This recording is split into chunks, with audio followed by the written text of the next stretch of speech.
Hi everyone, I am Tara, aka Spirit Mother, and I would like to welcome you all back to my channel on YouTube, Spirit Teaching.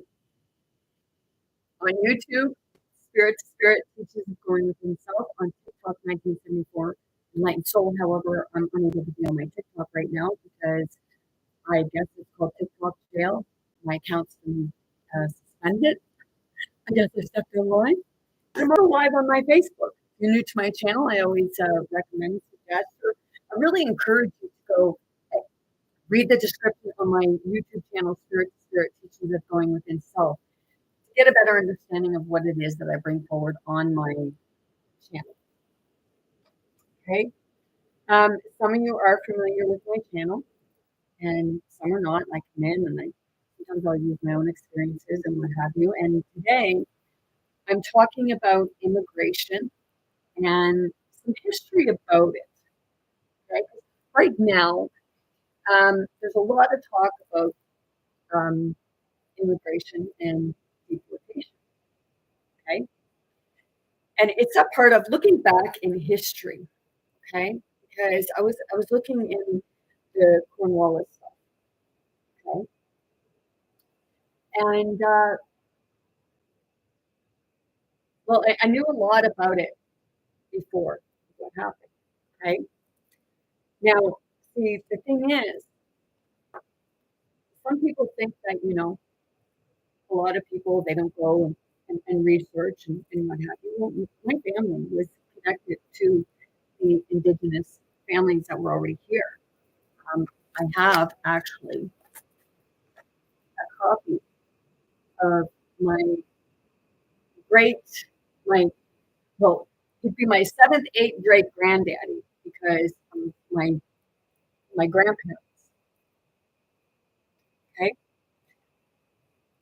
and it's that part of in this here. I have a list of the names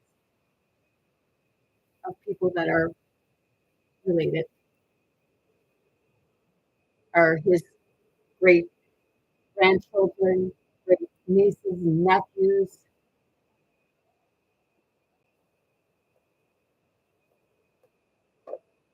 And it's that part of, okay, going back to when the European settlers first come over, okay, because a lot of the ones that you were saying are immigrants were actually here.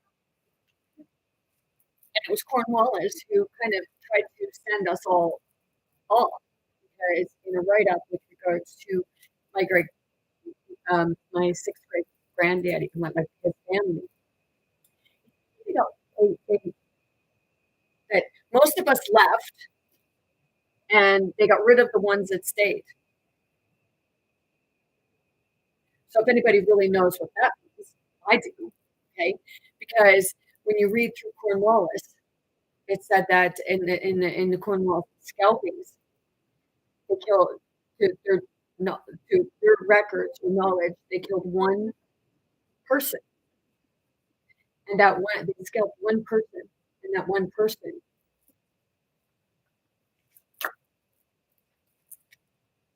was this man here, my my seven, eight great granddad, and it was in front of his wife and his 1.5-year-old son, and she was pregnant for their daughter. And I'm pretty sure that it was Cornwallis himself who killed him. Well, it's that part of speculation for me. He did scalp him. But when he scalped him, because it was bounties, when he scalped him, did it kill him? Or did they scalp him, drag him away to let him suffer? Yeah, I guess that's a yeah, right?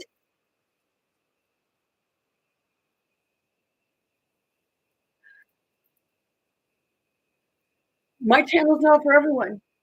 But if you really want to know the truth of everything, and you want truth and reconciliation, then you'll actually want to listen up.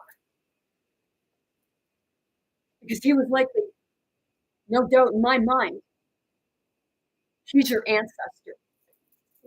And he was still trying to help family.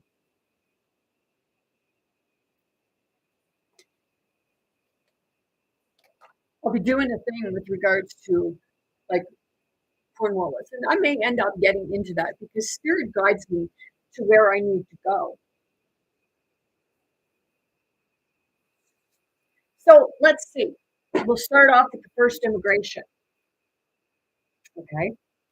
So I have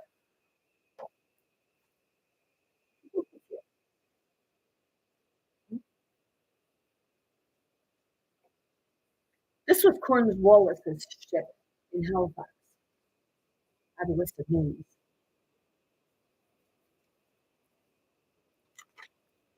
And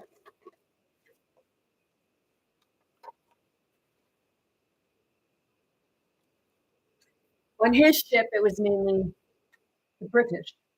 Well, it wasn't for the British, and the British were fighting with the French. And then this here is the list of the French, the German, all that. Oh, God damn it.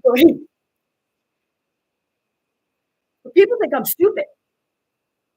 People think I don't know about anything about history or what have you. Like, it's some of my own family. They don't understand why I even look into this stuff.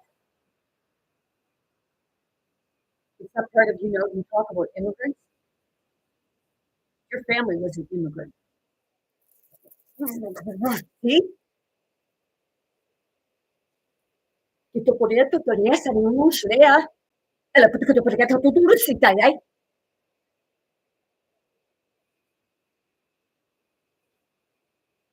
So I have a list of like, the family members going down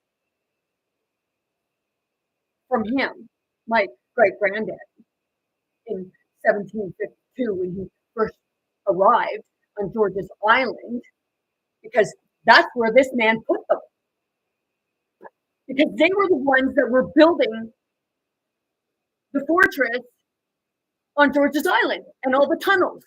Just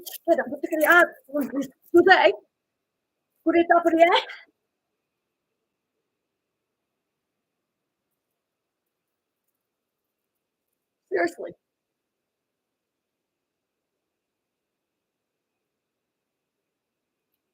Maybe I should read it. Not the list here. Let's see what I got here. I should. Oh shit.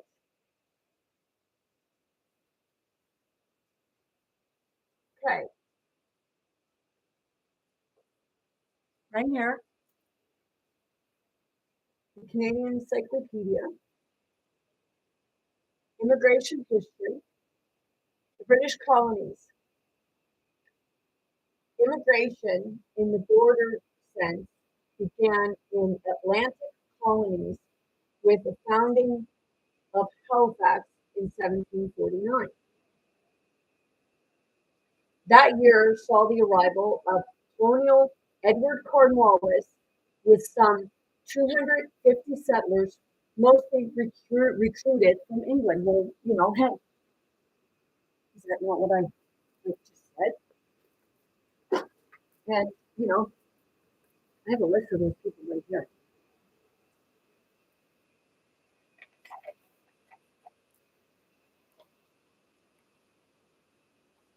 And I even have some notes down here.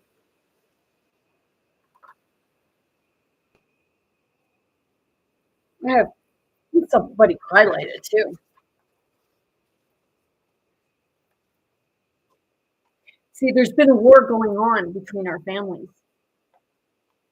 And see, I go by the last, I can connect the dots by my family's last name. Maybe that's why someone in my family didn't want me digging. too bad, hey? With the capture of Lewisburg, okay, so we're going to go here.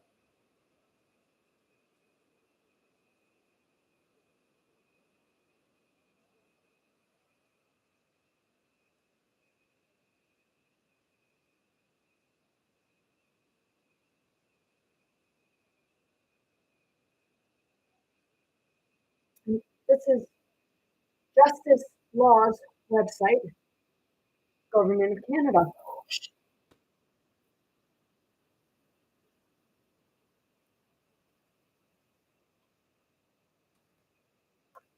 Immigration of Canada, Part 1. Charter of Rights and Freedoms. Well, the other day I just did a thing with regards to the Charter of Rights and Freedoms and the Confederation. Okay. And, since December 11th, 1931, it was actually more reviewed.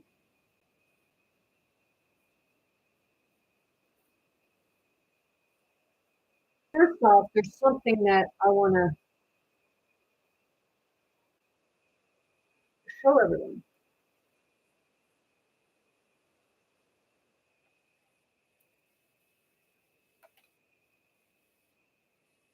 Because I ended up screenshotting. Oh,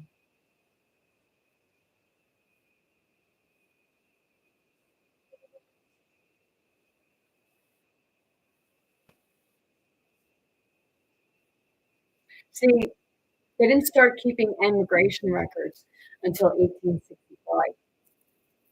Oh, namatay.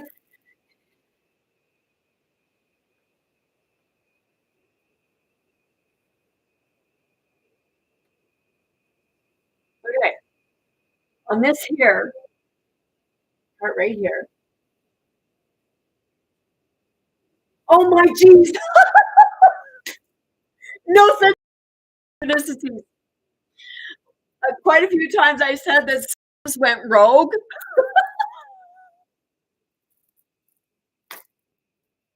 And Spartacus went rogue. This is called Spartacus Educational. Okay, it's British history and what have you. It's okay. So it says America. This is American history, immigration, 1891 Immigration Act. I didn't say that I was just going to talk about Canada. Because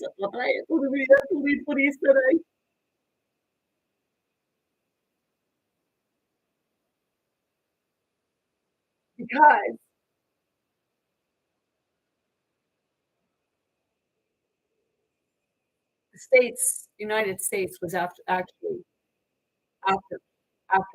Canada was founded. So basically, everybody that came to Halifax, Nova Scotia, actually migrated. Yes, the police tonight. What I put up there? Because 1891 Immigration Act, okay, the legislation passed in 1891 updated the 1882 Immigration Act that denied entry to convicts except those convicted of political offenses. God damn it. So, let's see. Meaning of political offenses. According to Wikipedia, in criminology, a political crime or political offense is an offense that prejudices the interests of the state or its government. States may criminalize any behavior perceived as a threat, real or imagined, to the state's survival, including both violent and nonviolent opposition. Get that! Shit! See?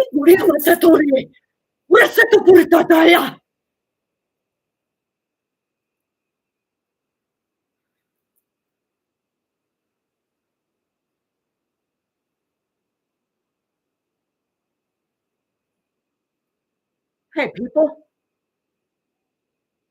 even non-violent. And let's see, have a gander at this.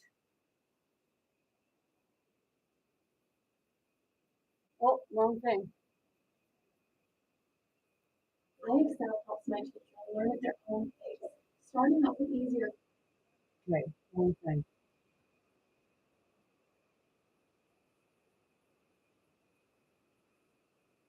Show me it. So don't you show me it. Así que te puedes quedar. No ya está. Ano que se te. Gusto mo ko tayo sa kuya pa. And then like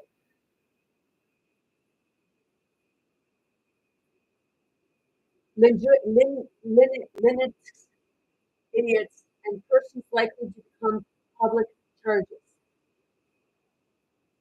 I said idiots. Seriously.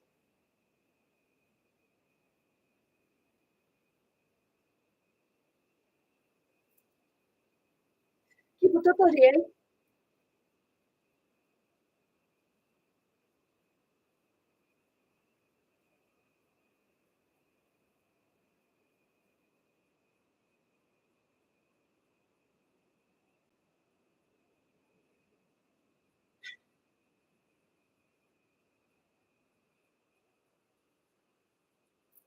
See,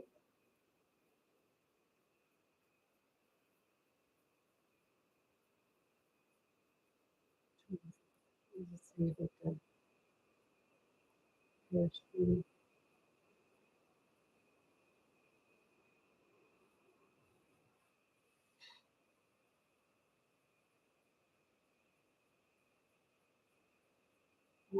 Okay, that's a different thing.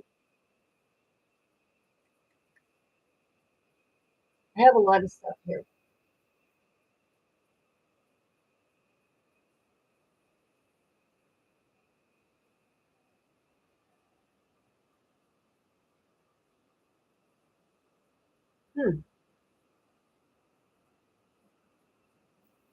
Immigration and Nationality Act. Is this where I see it?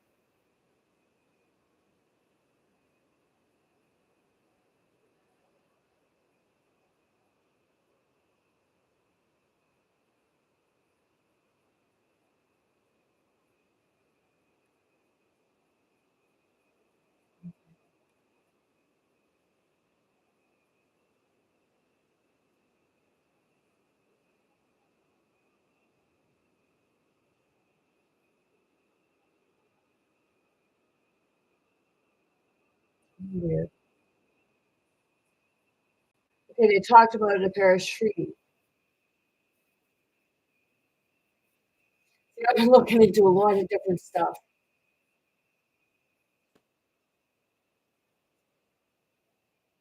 Yeah, it's like you really want to try and stop me, or the fucking reset time.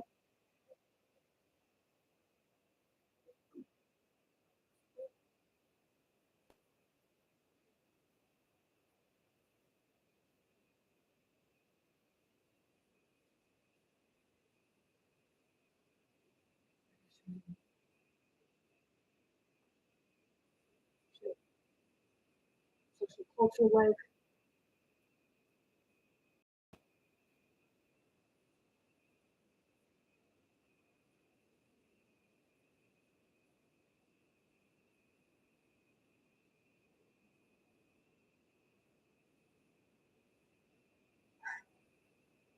watch this. Settlement in Canada. Proportionately, the most English settlements have been in Newfoundland, British Columbia, the Maritime Provinces, and later in Ontario and Quebec. English found mainly in enclaves in Montreal. So if Quebec was originally English. Oh, God damn it.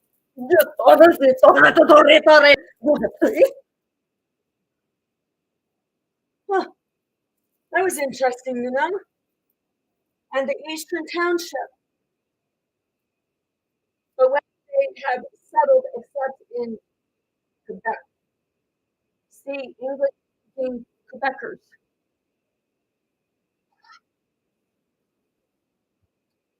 They have tended to quickly become asylums into the local community, largely because they have not had to learn a new language and have encountered little prejudice.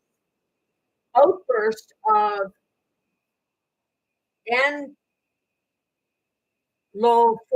Anglophobia, have been rare enough for such manifestations as the Englishmen may not apply.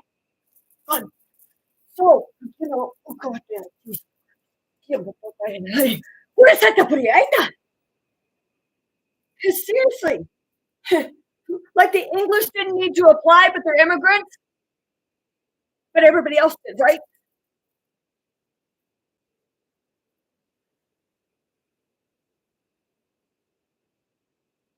So why do you think you're an exception to the rule? I'm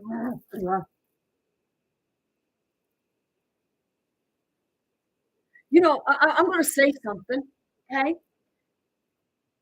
Because my ex-husband, today we got into it, and let me tell you, he got the wrath.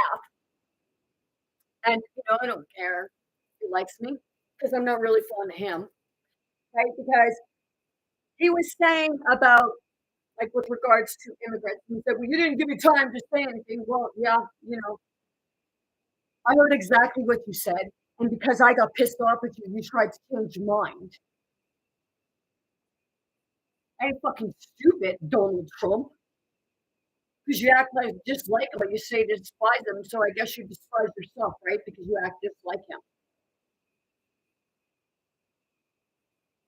And I don't care who, it doesn't matter who likes Donald Trump. Now, the thing is,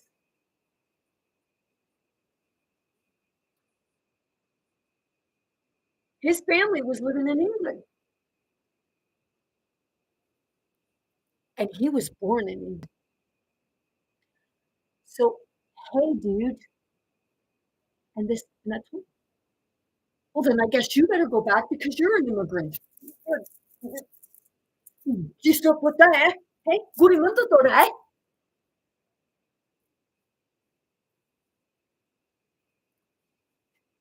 And hey, your parents were living in Uganda when your sister was born, so she's an immigrant. See? My family's been here since 1752.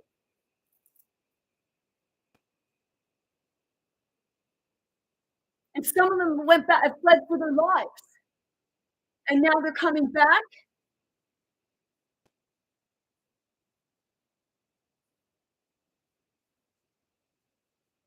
Your mom was, this is to my ex-husband, your mom was an immigrant. She was from England.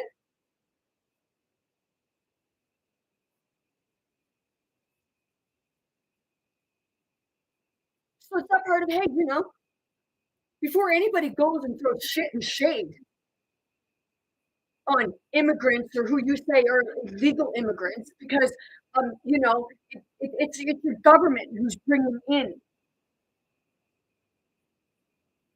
the ones that are said to be the problem. Because people have found out what Justin Trudeau did.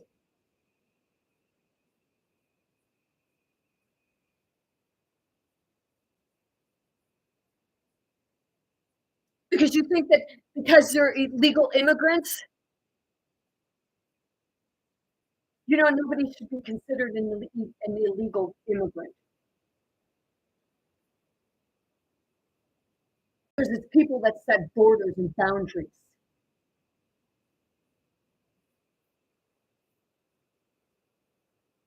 See, the British didn't mind bringing the European settlers over to build their infrastructure and using them and the indigenous community to be their fucking slaves, right? Until it got too bad for you and everybody started rebelling against you because they found out the truth. Get the what there?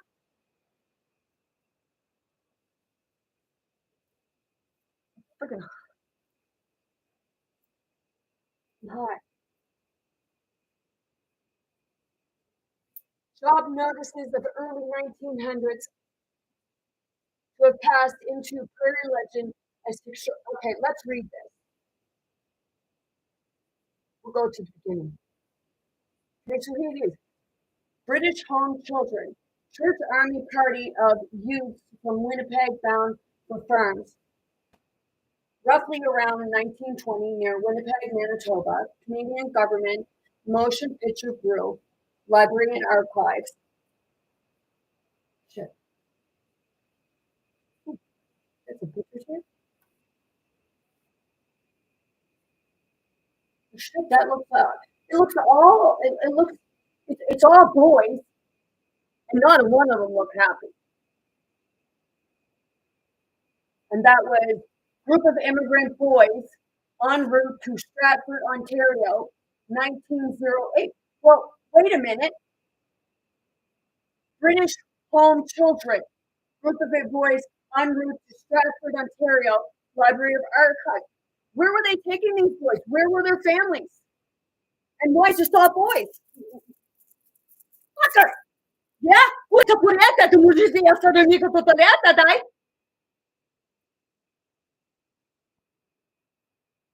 Seriously, you're talking about child trafficking. I have to say, what's up with this? Seriously. Okay, let's check some more. Then the girls,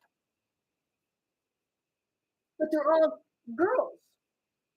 There's not a parent there. Group of immigrant girls, Quebec, 1908, British Home Children. Why the frick were they put in homes? Where were their parents? Seriously! Get out the police today!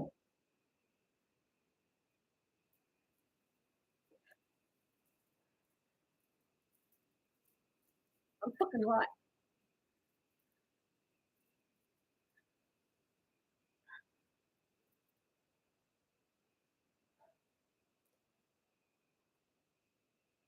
British Home Children. That to me tells me that they were put in homes. Foster kids. Homes. Yeah, I am a bitch, you mother effer.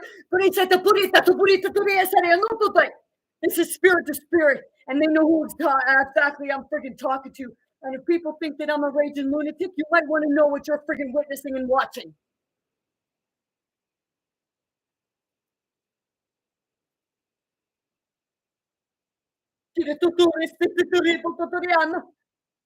This is good.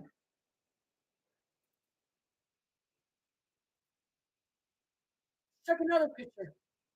British Home Children. Group of boys at Marchmont Annie McAfison's home, April 1922, Canadian Government Motion Picture Bureau. Shit. See? One man in amongst all boys.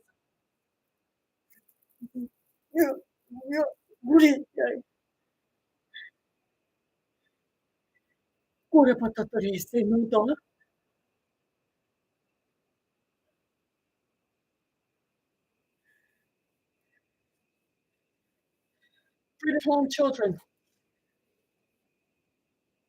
Boy plunging at Dr. Berto's industrial farm, 1900s, Russell, Manitoba. To bring them for slavery? For trafficking? Human trafficking, whether it be for sexual or slave behavior, you assholes! You get to put it that today. So to my ex-husband, do you really know what you were fucking fighting for? Or wait, no. You were keeping the ships together. And you're not able to stand up and say anything. But from what I understand, if a ship got hit, it's down in 20 minutes. Good.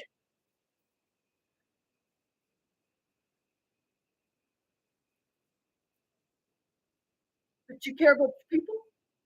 No, how about people go read or go watch my last video from last night with regards to the Confederation and the Charter of Rights and Freedoms? You might learn something.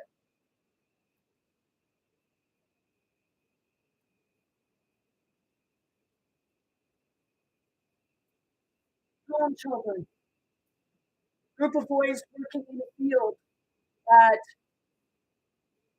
Plantigrist, Philanthropic, Pilanthrop Society Farm School, 1898 to 1910, Red Hill Survey, England. Didn't come here to be like.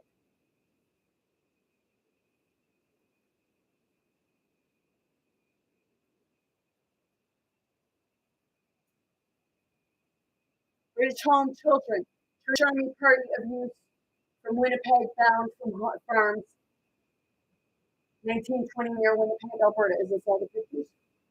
Yep. Okay, so let's go up to start reading.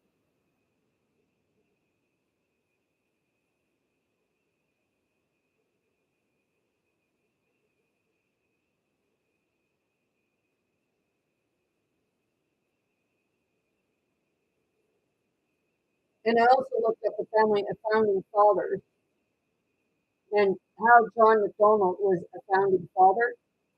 I don't fucking know because to me, I would think that a founding father would be the person that founded the place. Or the first of the settlers.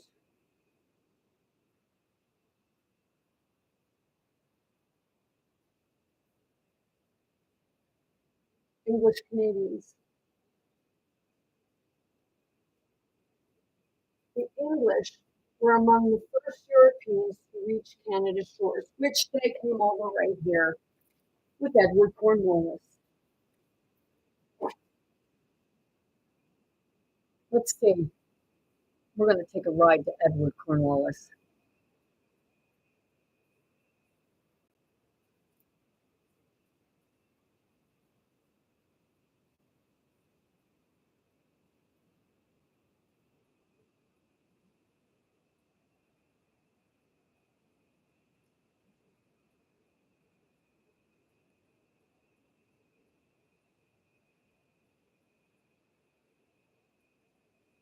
I even looked up these archives, histories of treaties, Fathers of Confederation, English Canadians. Let's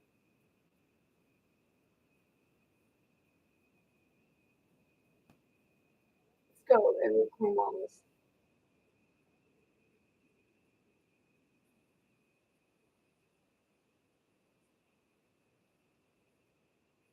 Cornwallis, I will skip all the top. Okay, Edward Cornwallis arrived in Nova Scotia during a period of conflict with the local indigenous Mi'kmaq peoples of Peninsula Nova Scotia, or Peninsular Nova Scotia. The Mi'kmaq opposed the founding of Halifax and conducted war raids on the colony. Cornwallis responded with an expedition proclamation of 1749 orders to bring back scalps of those he considered to be rebels. Caray. My 8th great granddaddy was a rebel. His whole family was the ones that were rebelling against Tito Pureta. Let me tell you, he's pissed. You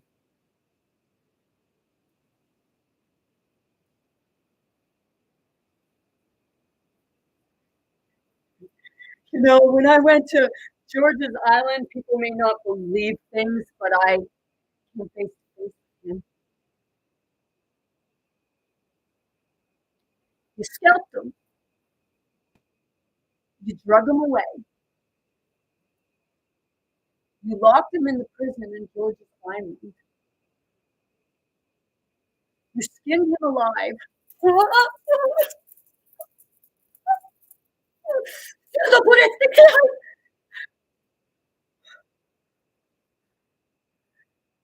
And you fucking tortured him over and over again. And I'm almost certain you threw people in on him too.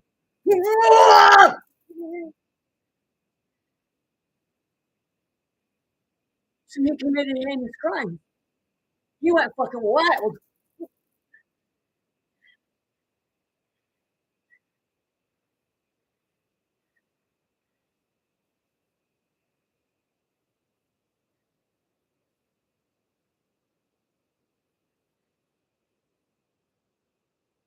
When I went there, George's Island, I went into prison. I didn't even know it was prison. I went in and I just thought it was just another building with 3 rooms in the back. But as I walked in, it was like I was visualizing, and it was like the warden was sitting in a chair in the fucking corner. Just this over the egg.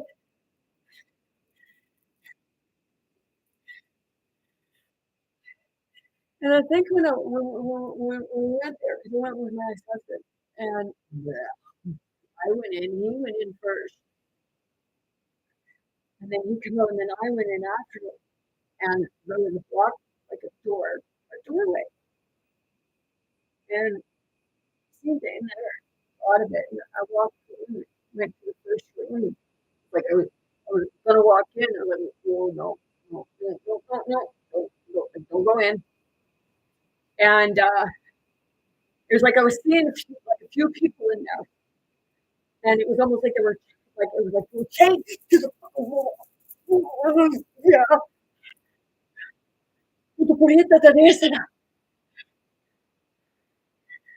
And I looked in like the next room, just like kind of across in the diagonal, and it was like there was one person in there. And then I went to the back room.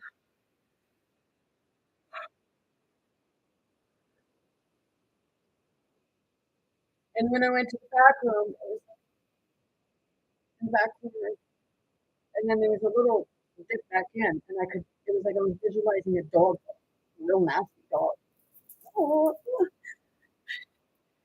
ito purita que Dios tu puritana tu suku.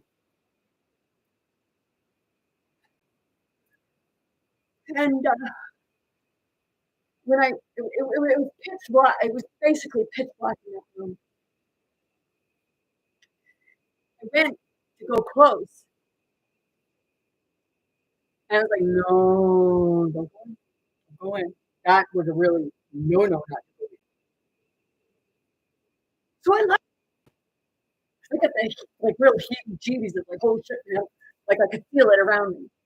And I left and went up where they were taking the tunnel tours. They were standing there, they were talking about the island itself, and then they said the place that I got the heebie-jeebies. Like they said that was the prison, and I looked right at my ex-husband and I said, well, shit, no wonder I experienced what I experienced along those lines. And we went through the tunnels, and I was feeling stuff down there, but there were places that you couldn't go. They didn't want you going down there, and they were like dead end hallways. Nothing back there.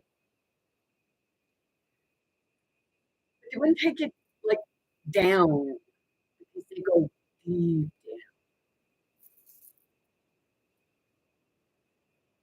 So when we got out of there, we come back, and I told my ex-husband, I said, I'm going back in that prison because there's something.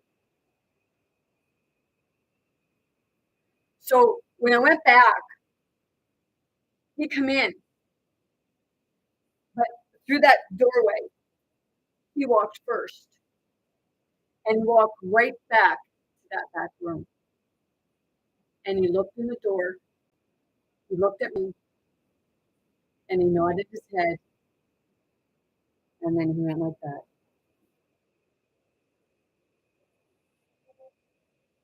And when I went to walk up the door, I seen this image lash at me. Like, and when that happened, I jumped right back. And I was like, and my ex-husband's looking at me like, and I was like, just do it. I was going like this, and I looked at my ex-husband, and I was like, okay. And I said, I stopped myself, and I was like, don't put that on the ground. And I was like, okay, well, you know, you take it and you go out. Because I knew what I was doing guided.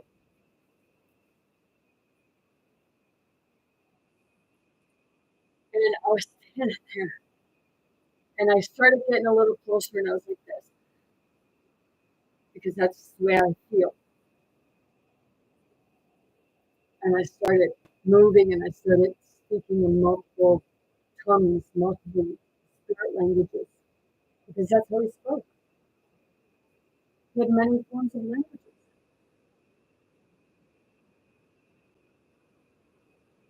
And there was a lot of yelling coming out of me.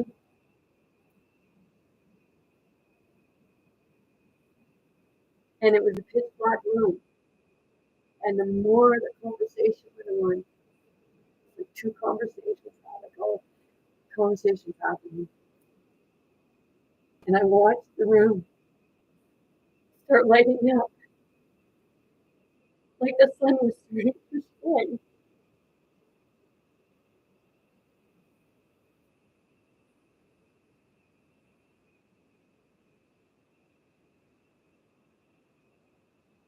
And when I left, I seen a lot of, there's way more people walking around. And I wasn't in there all that long.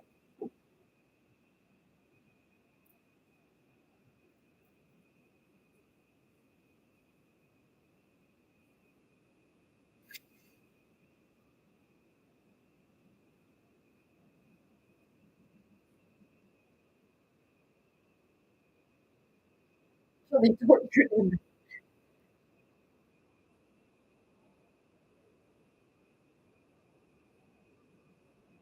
And I'm almost certain he was indigenous from European, because people think that, you know, you can't be indigenous from another country, but you can.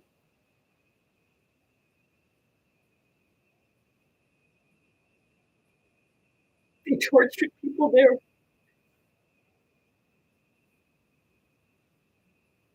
They skinned them alive, and now I know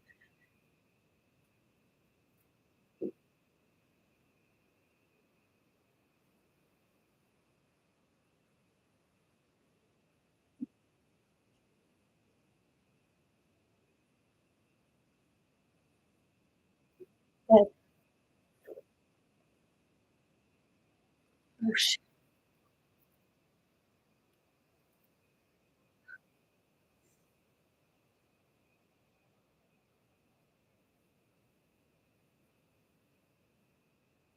you know, this man,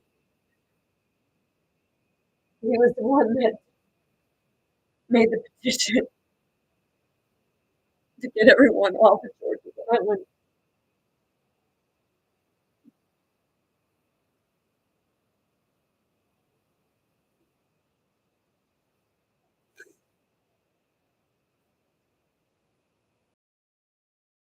out that he was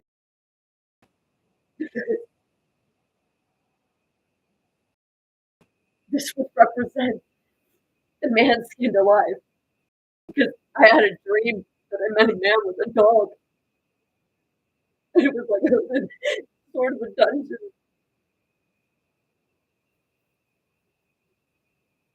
And I thought the man was burner. I said burner inside out.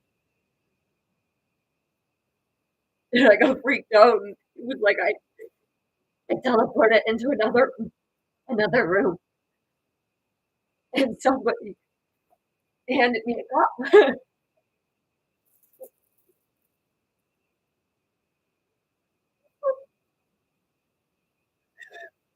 So everybody thinks that this is easy, and I look like a lunatic, and I have mental health issues. You might want to fucking check your head.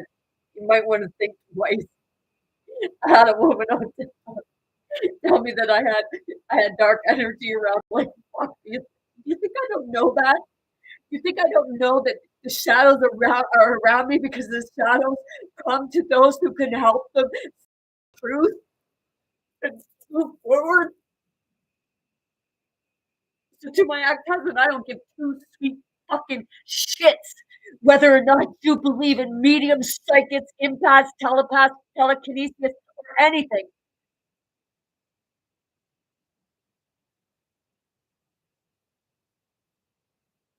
Because it's fuckers like that you worked for. And I feel for everybody in the military who's gone through it.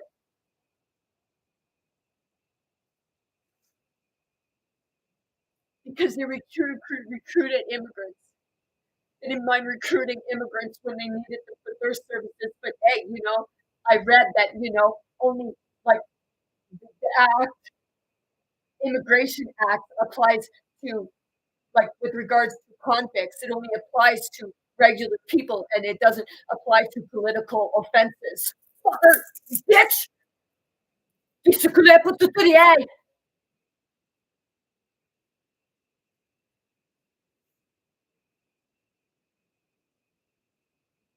And right here, this is God. Chaos was God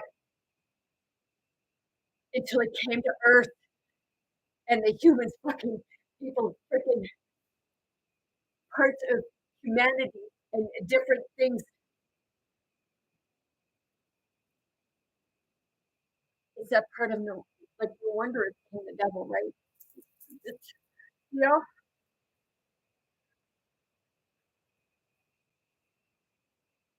see, okay, I'll say think of Yeshua or Jesus, however you refer. What happened? People don't believe it existed.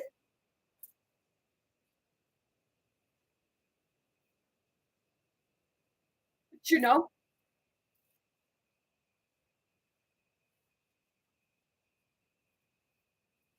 maybe the stuff that was written in the book wasn't all true. But see, I watched Synchronicities. He was an immigrant and he was tortured. He was scalped and tortured. And I now know what I've seen in that vision. It was him in spirit coming to me.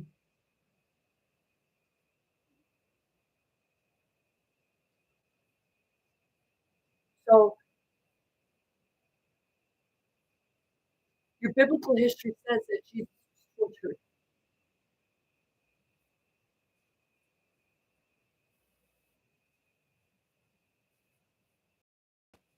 So I'll tell you something strange, okay? And why I say I'll tell you something strange is because my youngest son was younger. He was really small. And when he got to grade 7, he took a major growth spurt. And when you look at his back,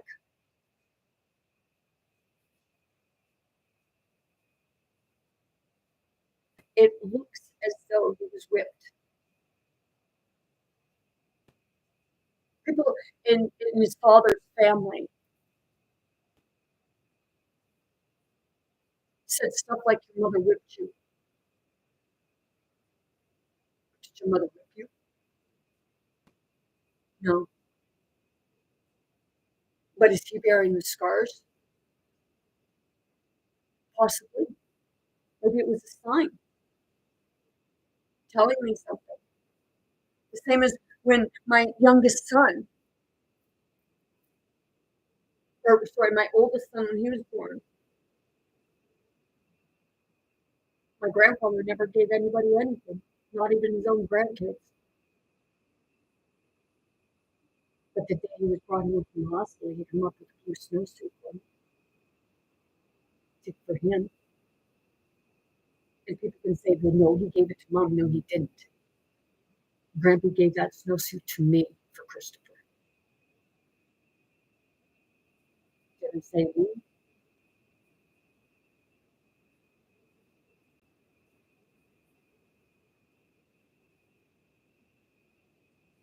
And do you know what? His father's name was? My eighth great granddaddy's name was? His father's name? Christopher. Yeah, gue sẽ có tôi á.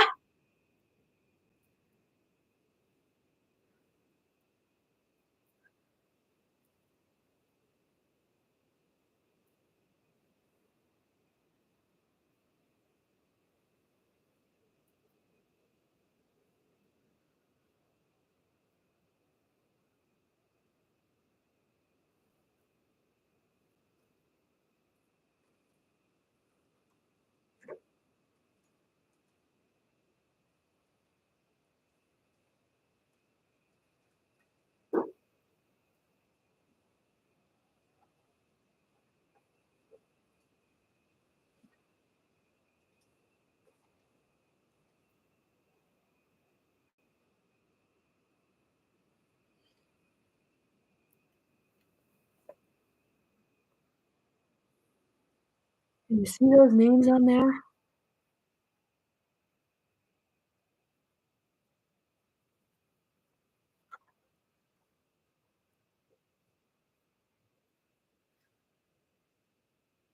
Those names down there are him. But see, I've also related it, my family back to the murders.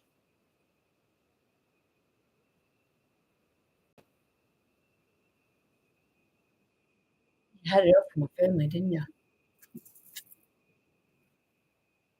Because see, the English, see, when people say you're of royal descent, they're not fucking lying.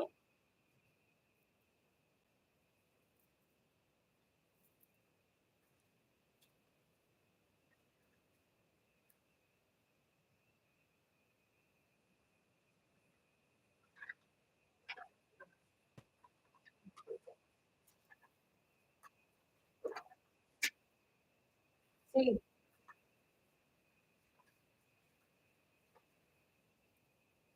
I already had PC. I already had that football. Shit, man.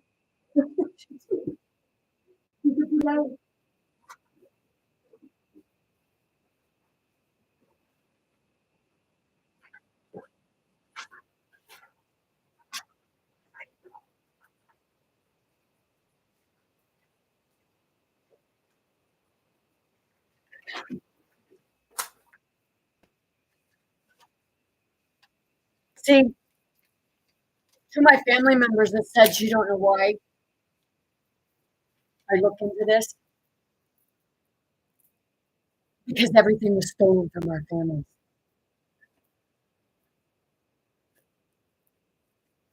So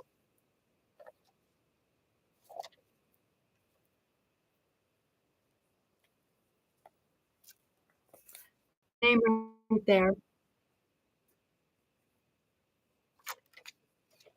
Right. Hold on, let's do this. So then you can see it a little better.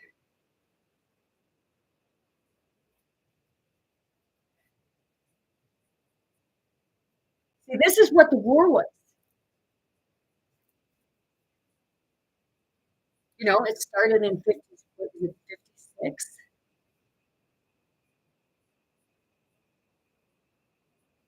And that was after my family left because of religious scrutiny.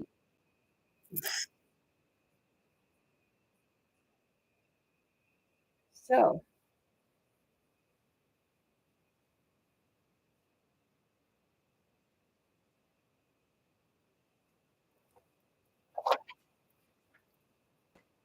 let's bring that up. So the indigenous community that married into my family, or our family, because we're all part of that family.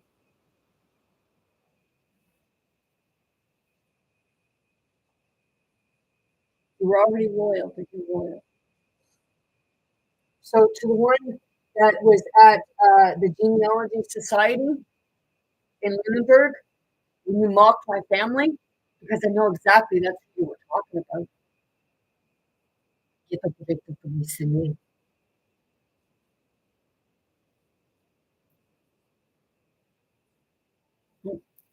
I might help if I sent it.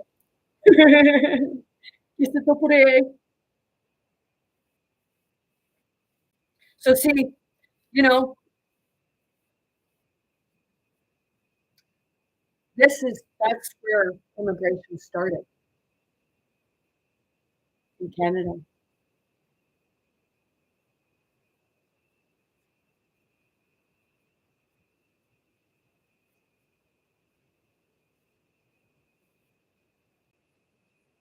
So it's family coming back, and it's one fuck of a life.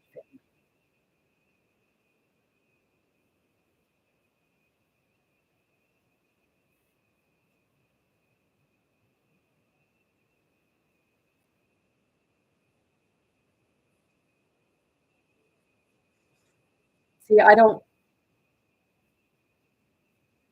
It's not that I work for spirit, because I work with spirit. I trust spirit, and spirit trusts me. Maybe not fully all the time at the moment, because can be a little saucy sometimes. But I did do a thing where it said blaming on my ADD, which the ADD, if you take the A and you switch it with the D, it's my dad, and not my human dad either.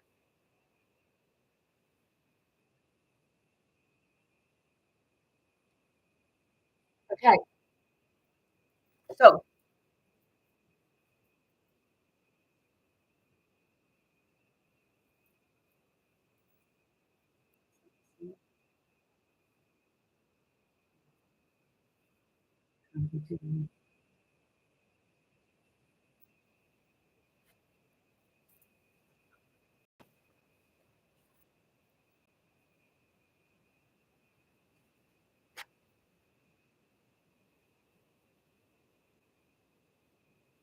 just one sec.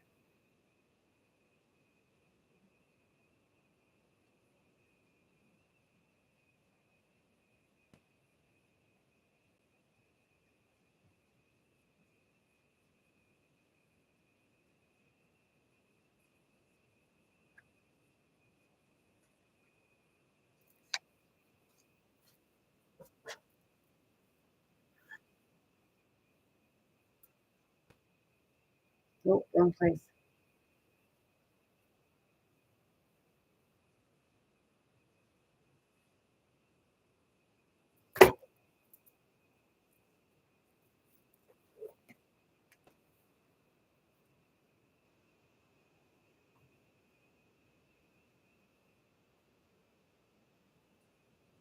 No, I have to go there. Okay, so here and here, a little hard to see. So we will go here. Right there. Okay. And this guy here, they knew each other. And his son was the one that was said to have been killed by the Bootler brothers, but I'm wondering if he was really killed because it had, with regards to the Bootler brothers, that there was another Bootler brother. There was three Bootler brothers that were killed the same day. But the history says there was two.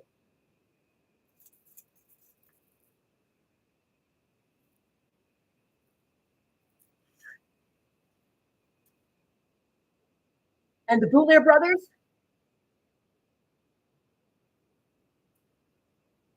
was his son's nephews. Yeah, from his wife.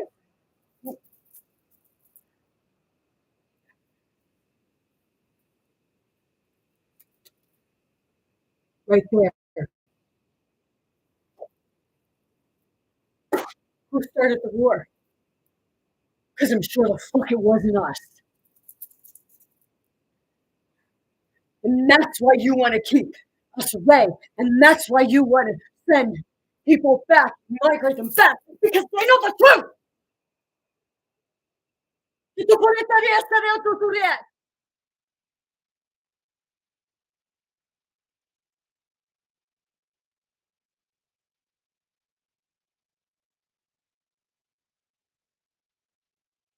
And there was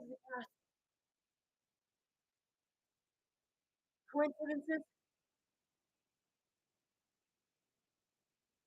you know, didn't they name the British? Isn't the British castle named after, Queen Elizabeth family?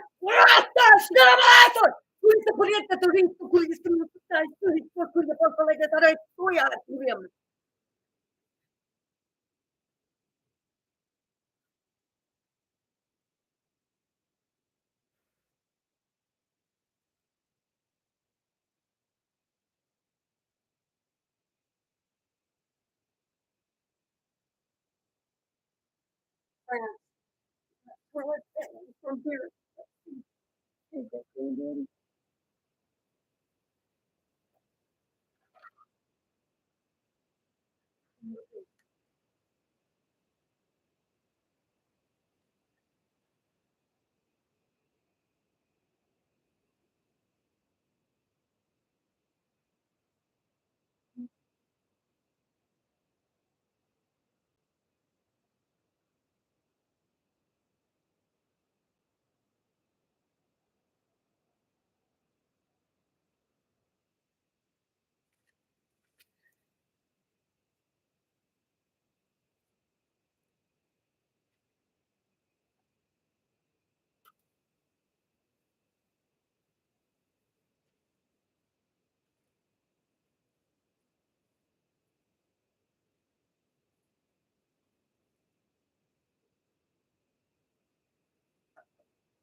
Couldn't go any further yet.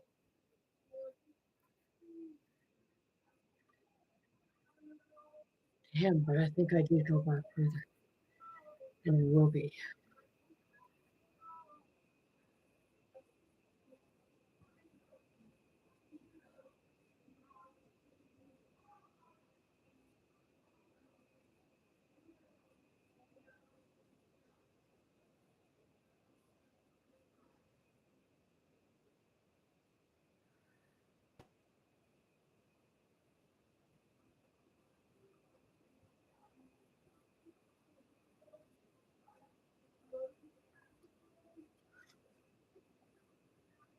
How'd that do upside down?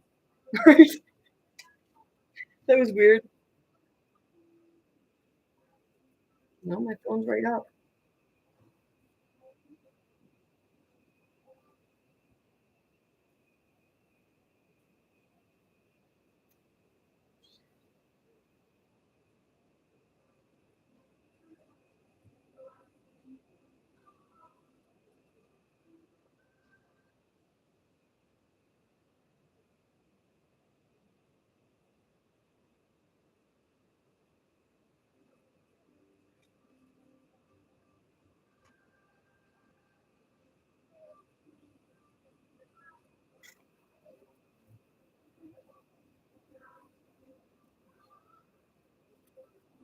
Why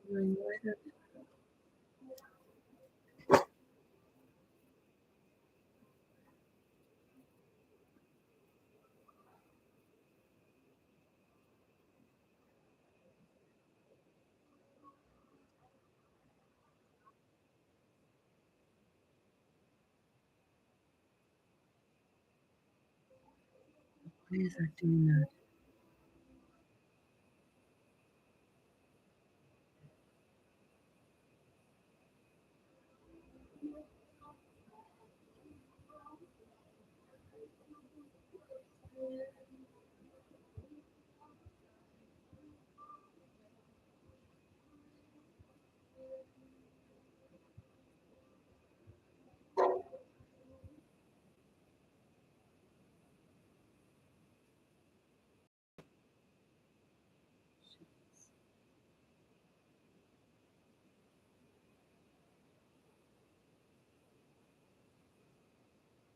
This is bad.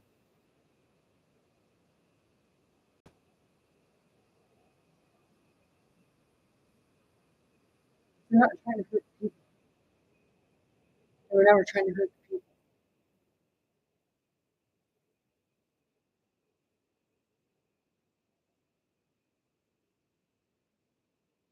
There's a clown here. Go watch my video with regards to, like I said, the Confederation and children's rights.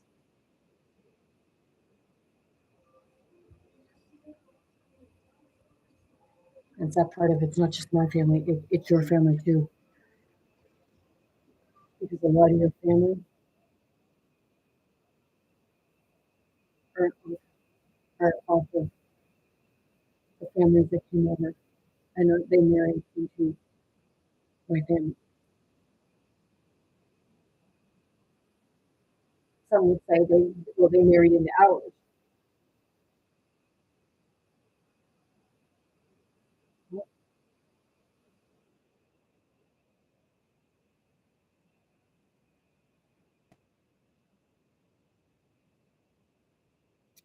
He mostly had his son, his grandson, mostly had boys,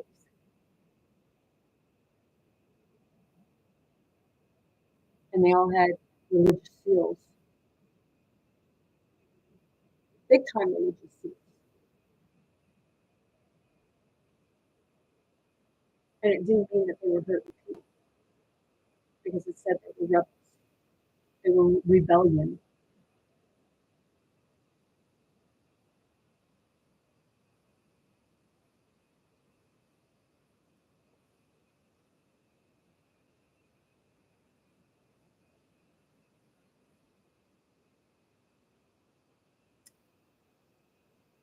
He was in Etebon, Montebellard, France.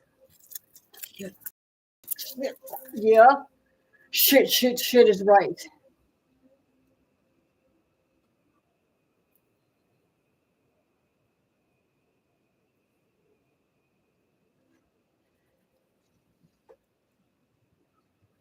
With with our great granddaddy, whether however old you are now.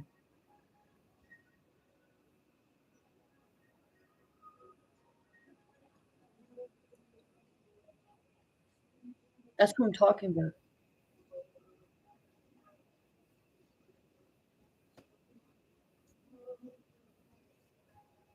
He stood up for his family. And I read another thing.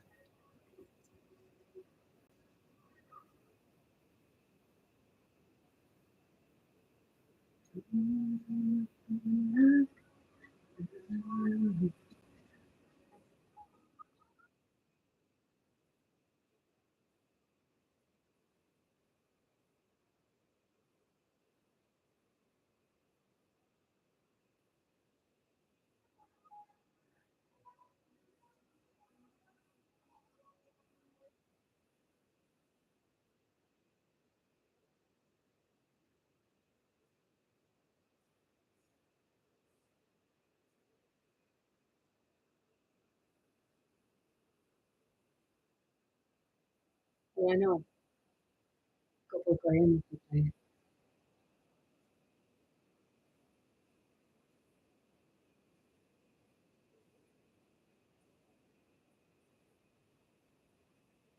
The history of treaty making in Canada.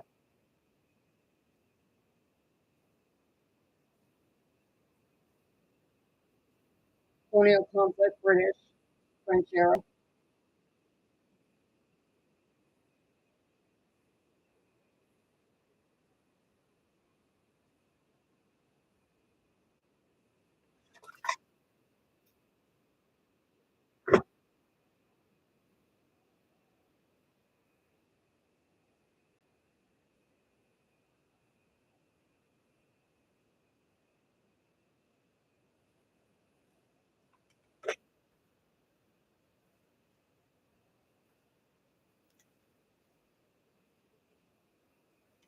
Treaty of Paris, 1763. The Treaty of Paris was signed on February 10th, 1763, and ended the 7 Years' War between France, Britain, and Spain.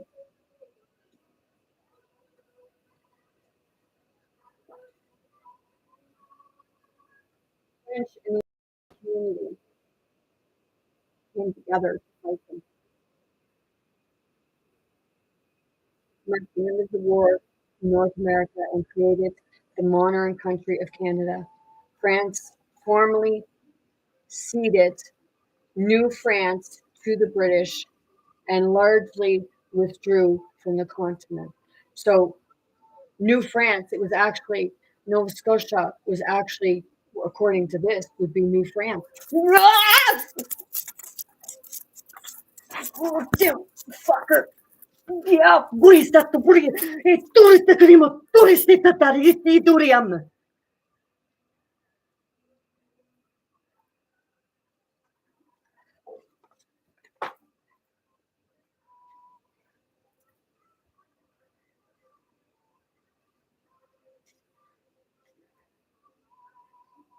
Seven years of war.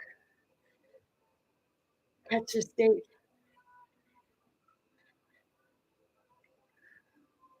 That great granddaddy I spoke of. He was scalped in 56 when Cornwallis had the scalpings. The 7 Years' War. The 7 Years' War was fought from 1756 to 1763. Why the fuck do you think we were fighting? Go watch. Why don't people go watch the movie Frozen, Frozen 2, and you will understand what happened.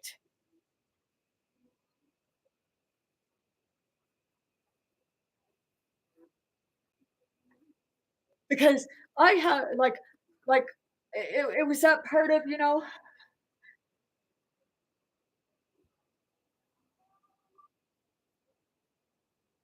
in Frozen, it had that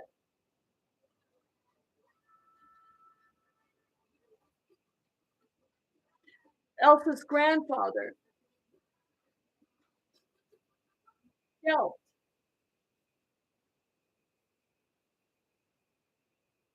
the leader of the indigenous community.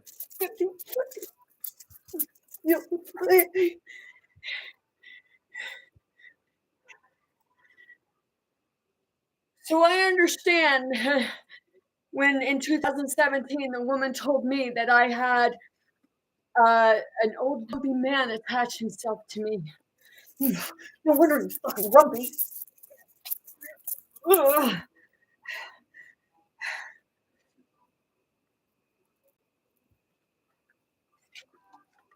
The first war to span the globe. Was terribly fought between an alliance of Britain, Prussia, looks like P. Russia. To drop the P so we wouldn't remember. Get the purita ese. Alam mo luto ko na mara sa laki sa lo tuturita pre. Tisikuria. Ela putu ko na mo turist di tuturita ka mo kaya mana ko sa tutu amala te di suturi.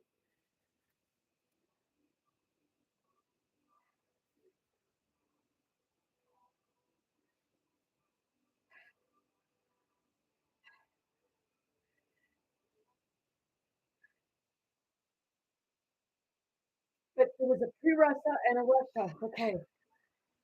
And and Hanover.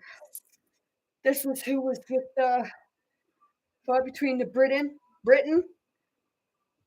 P-Russia, and Hanover against an alliance of France, Austria, Sweden, Saxony, Russia, and Spain. Ugh, damn it. Yeah, kuisip mo to tayan. Kaya tutoy.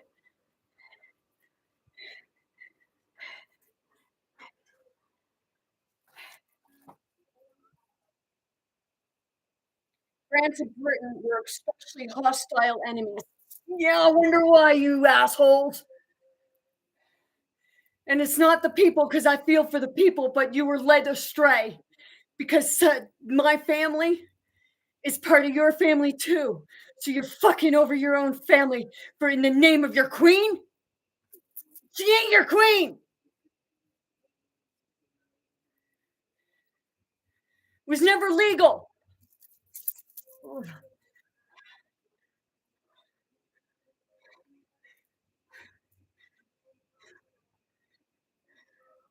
France and Britain were especially hostile enemies, waging war on land and sea in Europe and in colonies around the world. Britain hoped to destroy France's navy and merchant fleet, take possession of its colonies, and remove France as a commercial rival. Tried to wipe us out, huh? You know, put the thing.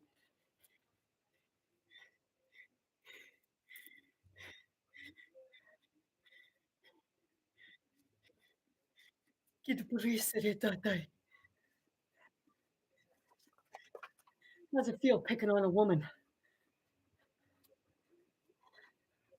Oh, wait, or am I masculine?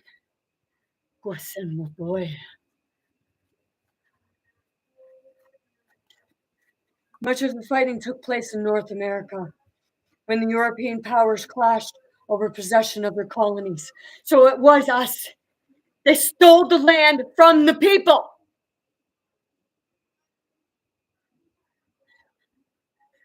And the people are fighting for it back.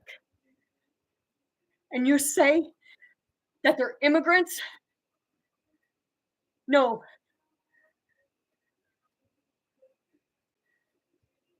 You brought them here. You tried to bring them here long enough to use them so they could build a colony. And then you come in and fucking take over and you know, torture and torment people.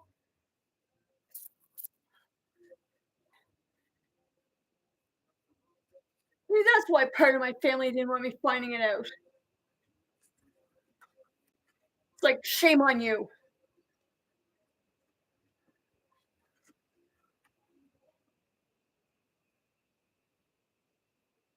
And to my ex-husband, shame on you.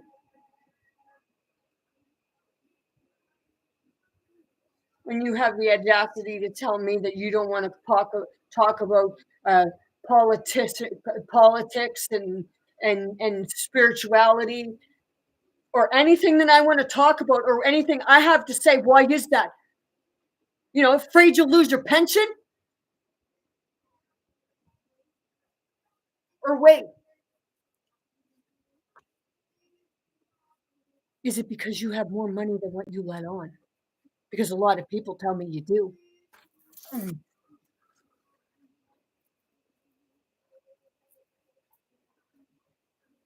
you wonder why. You wonder why you experience so much fucking wrath from me. It's my ancestors standing up to you because they know who you are. You know, they do say, keep your friends close and your enemies even closer.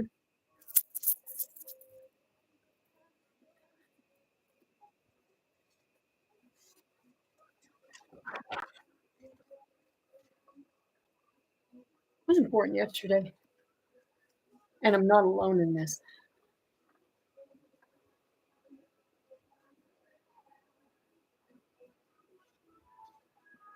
The North American theater is also known as the French and Indian War in the United States. As the conflict evolved, Indigenous allies on both sides. And I said, fighting amongst each other.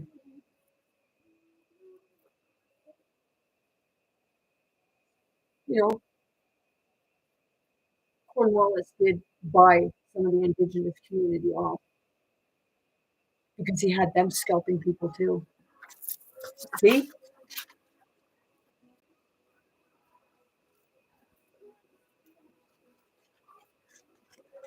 No one's innocent in this.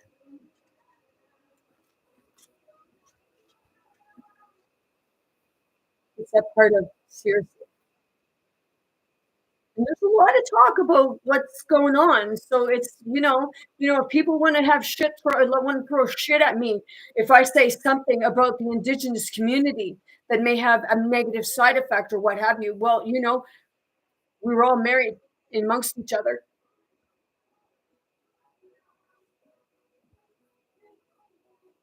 And you see things coming up on TikTok that the Indigenous are saying that the British or what have you brought the alcohol, or the French, the colonies brought the alcohol to them.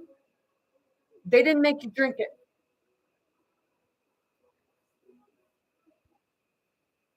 The same as, your opium or whatever, like your papaya or like your stuff that you would use. You introduced it to the community, that community too. So you were sharing amongst each other.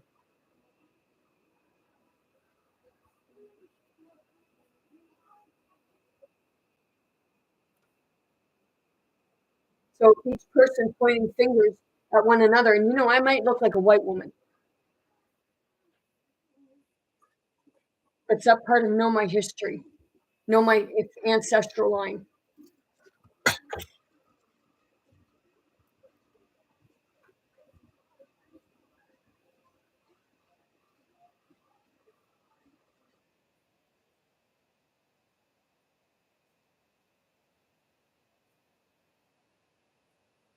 Because some of those people, maybe some of those people that came back over,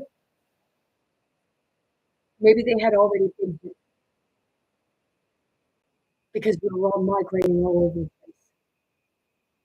Because some of my family came from India and different parts of everything. Somebody didn't like me saying that. Well, too damn bad for you.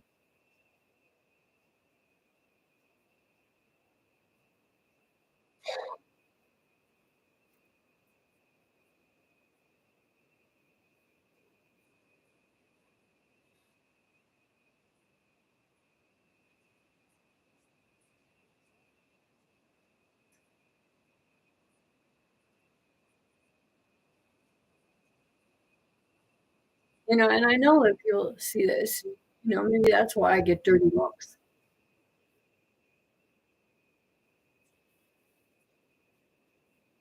That's fine.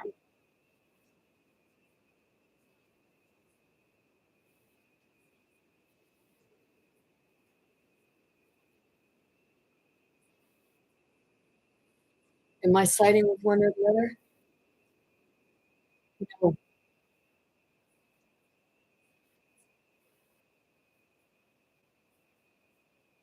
because the land belongs to nobody.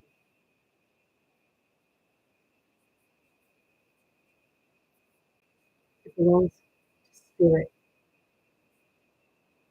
So if it belongs to spirit, it belongs to everything and everyone.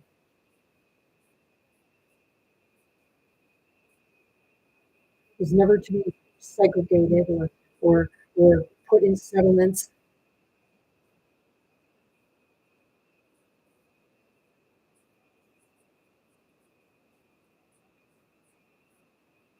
Of trickery, ignorance, greed. Because somebody wanted to be the king of the castle instead of doing what was supposed to be done, and it was sharing the castle with everyone. You know, when he said building the temple on the rock, you know, your Bible, you believe your Bible implies that it was a specific place. And did he imply build, like he said, build a temple?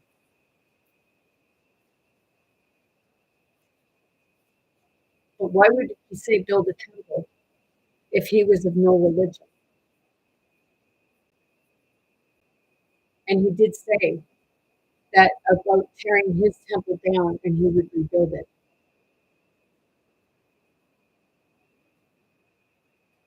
Temple represents building the temple on the rock. We live on the rock. Everyone lives on the rock. The rock is the earth, and you are the temple.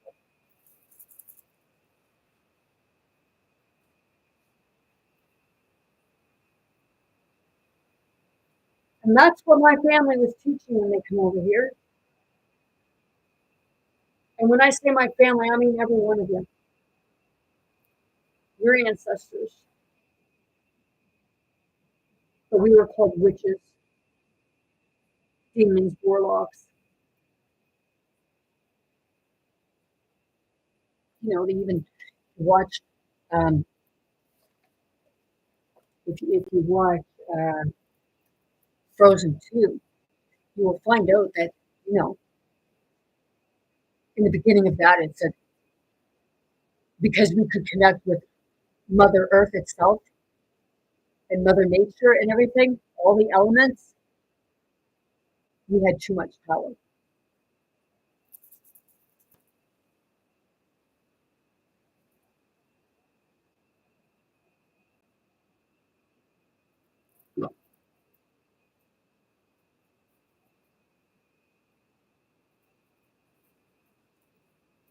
Hey, better watch it. I might hop on my broom and fly to your place and say hi.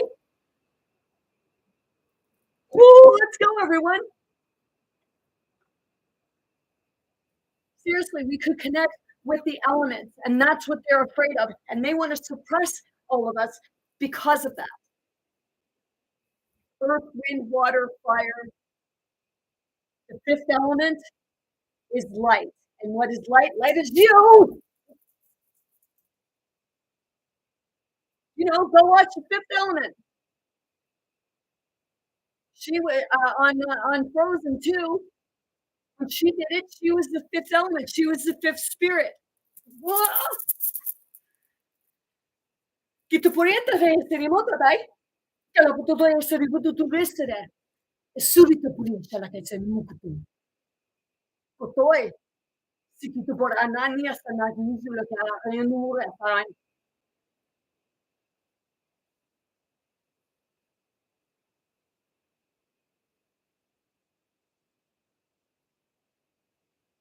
There was some that went out there, you know, because they got paid to go rogue. Because they made everything so materialistic and monetary that free trade no longer had its value. Oh, yep, I am an asshole, and you're a freaking pecker-headed wiener.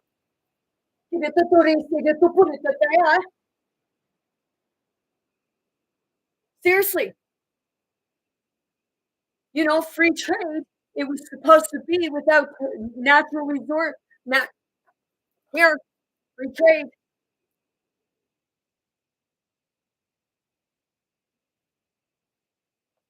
Meaning of free trade. Here's the definition of free trade. International trade left its natural course without tariffs, quotas, or other restrictions. But what do we have right now? We have tariffs. Donald Trump threatened tariffs, and the Canadian government is begging, some of them begging, please don't put tariffs on the things. It's illegal. It's not part of free trade. So don't tell the people that you got fucking free trade when you're fucking lying to them all the damn time. What, my language offensive to some? Your politeness, maybe it's too offensive to me because you let people walk all over you most of the time. Not being rude, because I was there for quite some time. When I was younger, I was outspoken, but then I had shit happen to me to try to beat me down. Don't let them know who they are. And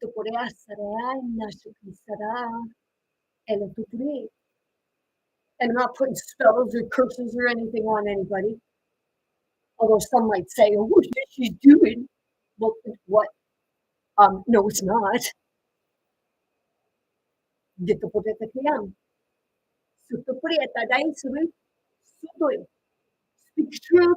Umashigala. Musukupusupiay.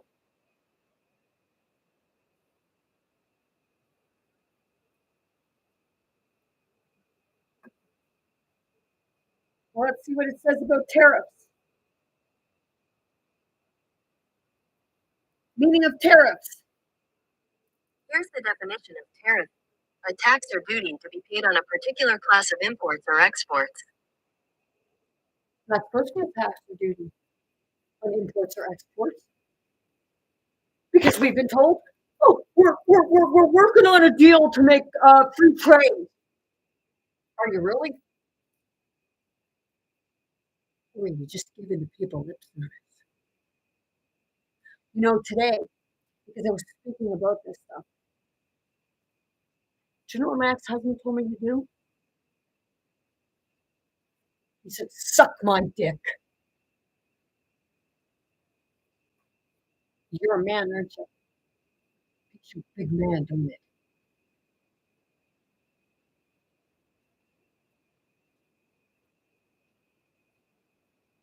That's not a man. That's an adolescent child. So it's like, when are you going to grow the fuck up? When you tell a woman to suck your dick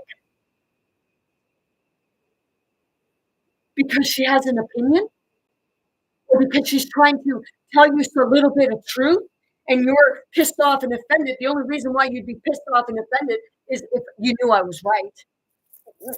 Yeah? Come on, motherfucker. Sukiata.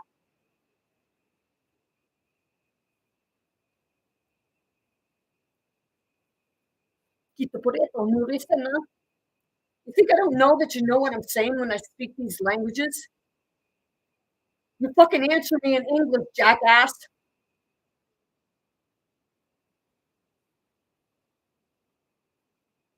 Can't call you a donkey because you like them.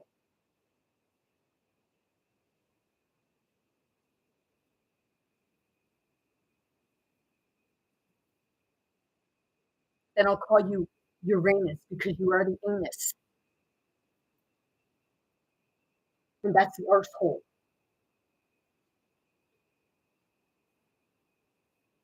You know, before people want to say anything to me about like how I am with my ex-husband, you might want to know what you're fucking talking about. Because I know who I'm dealing with. Do you? You don't know what goes on behind closed doors. You don't know what happens. You don't know what goes on. You don't know how he talks to me.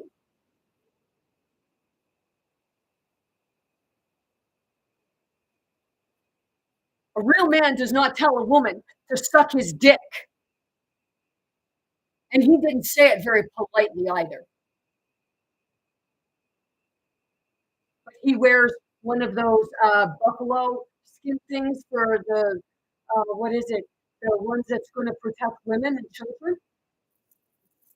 Little hypocritical are you, little heifer?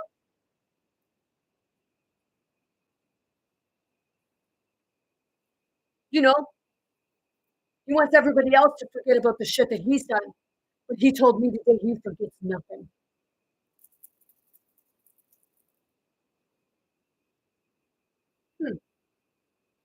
Well, I guess the people don't either, do they? But the system would say, "Oh, forgive, forgive, and let go."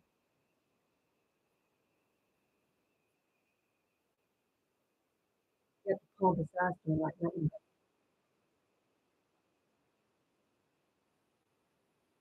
Say, when I tell him about what the collective is saying, he tells me, I tell them to get over it. It's like, hey man, how about you step up and do your confessing, and then maybe people will get over it when you admit to your own wrongdoings. But wait, you're so far in your ego and you have your head shoved up your own ego's ass that you can't smell the shit for all the verbal diarrhea you got coming out your fucking mouth.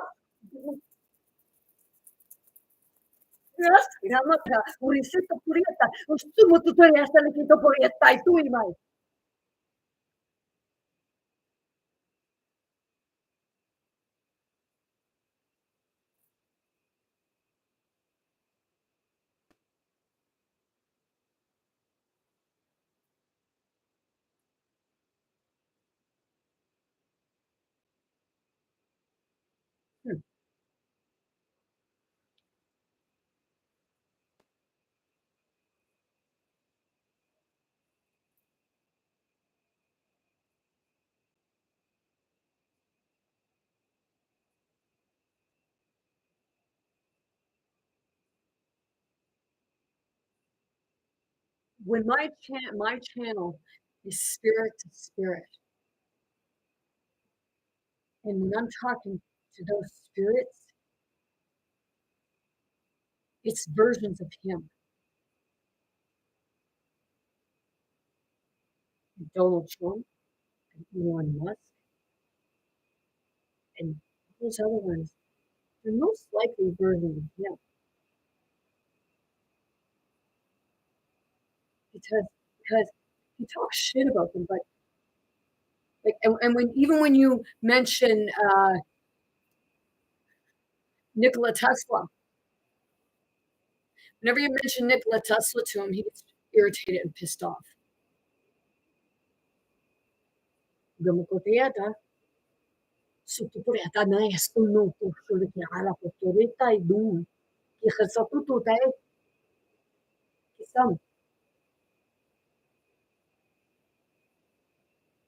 Why? Well, it's like he's a bird. He's the spirit of Thomas Edison too, because Thomas Edison didn't want Nikola Tesla's free energy because Thomas Edison couldn't make no fucking money.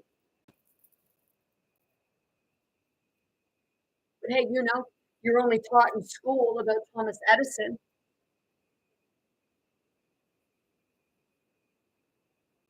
Hey, Nikola Tesla, he was an immigrant. He never finished university. He actually dropped out.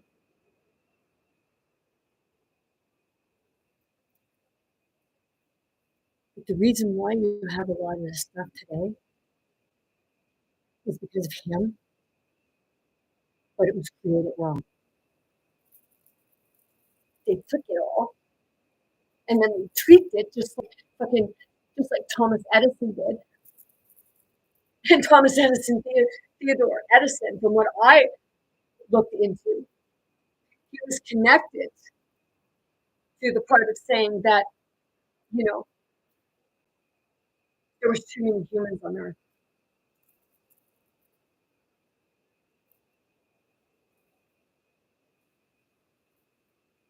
Hey, and Donald Trump's uncle was said to be the one that went and got all of Nikola Tesla's stuff out.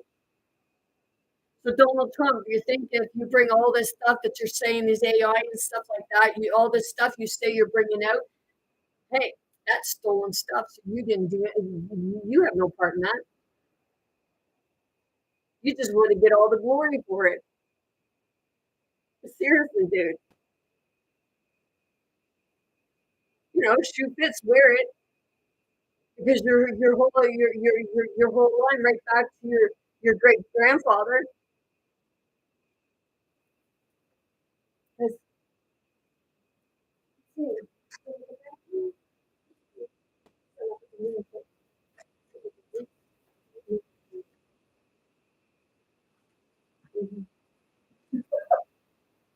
Holy shit, man.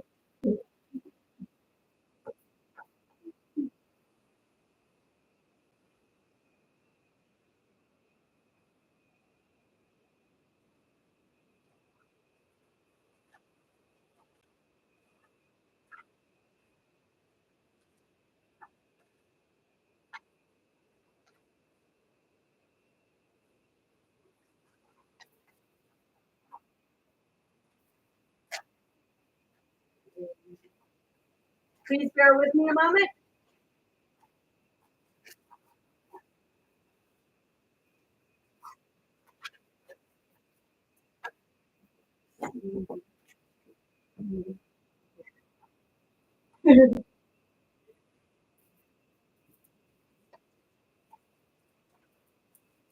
And it's that part Donald Trump, you know. Are you going to send your own family back? Because people are saying that you're already sending people away when there's actually a block. It's blocked that you're not allowed. So how if you're not allowed, how the fuck are you doing it? You huh?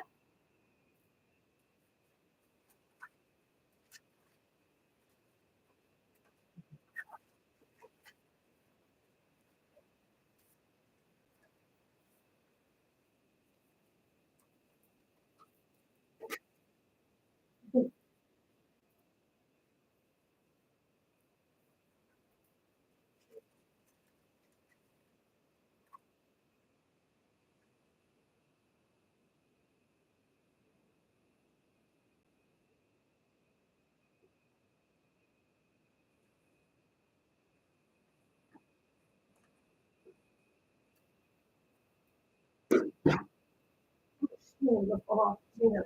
That'd be funny. You put that in? You look at it.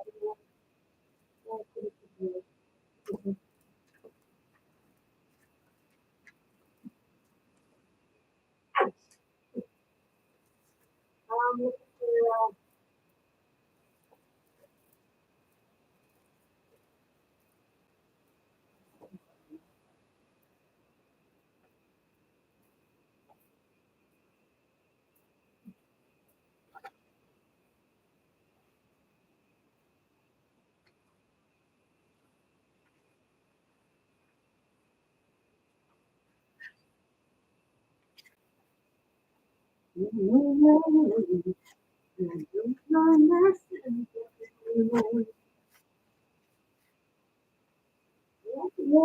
for,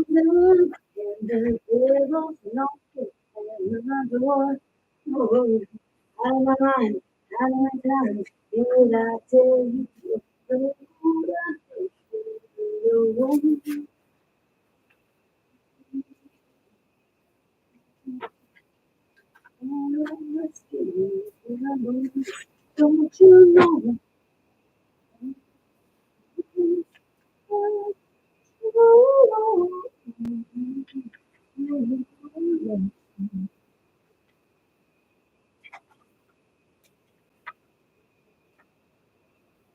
Oh,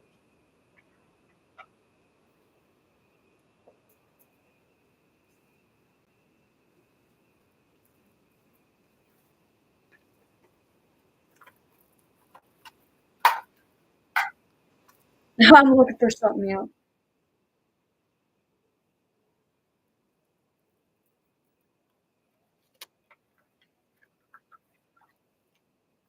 So I have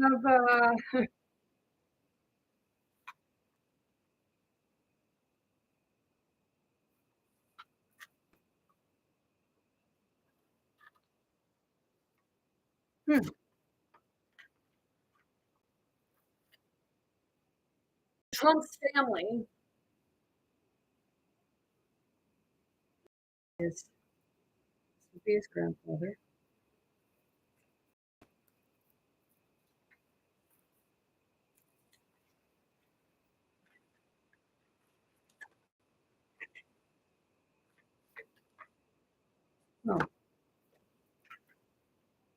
grandfather. Yup. Well, yeah, big write up on his grandfather.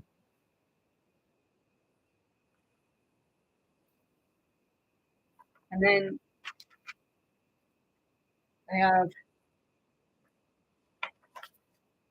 his great grandfather and his great great grandfather. So, and when I hear something strange, because, I pay attention to a lot. But, some people say that, I don't.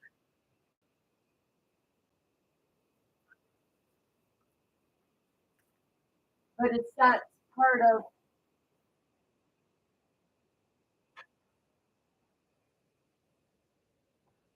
I do how to read.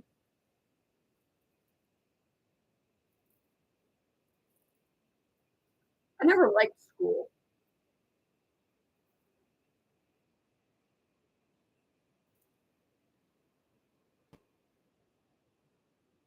But I never minded research. And it was all the stuff that spirit kept bringing to me, guiding me to look to my own ancestry line. Because this is why the mass immigration talk is going on now. Because in the mid to late 1700s, there was a mass immigration then too.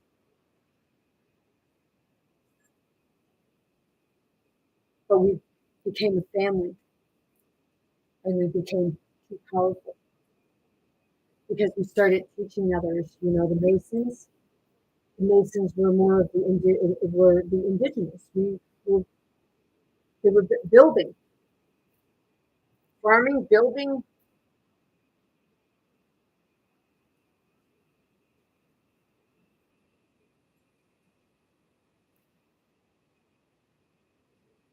My sixth great granddaddy was a shipbuilder.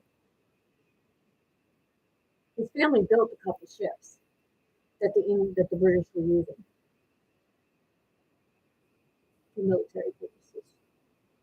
But see, the thing is, I'm pretty certain that that's not the only thing that we built.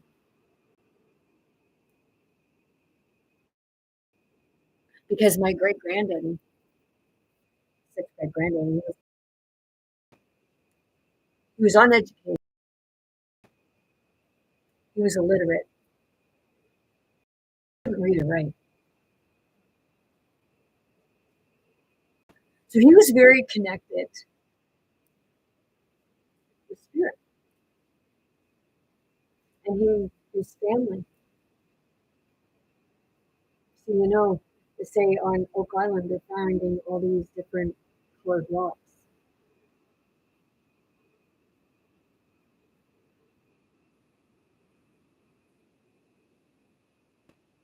It's not part of what else did you find and not tell the people?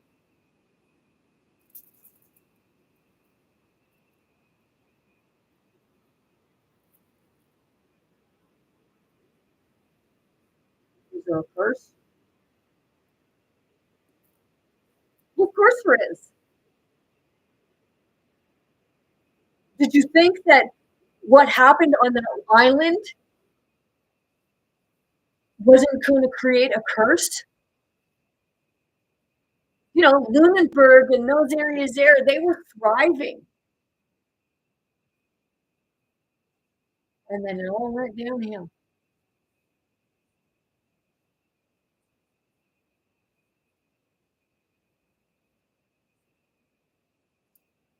Go watch Once Upon a Time. We called her the evil queen, but she was only evil because her mother killed her love. And then everything just went to shit for her. Child that told her mother about it. She wanted to kill her.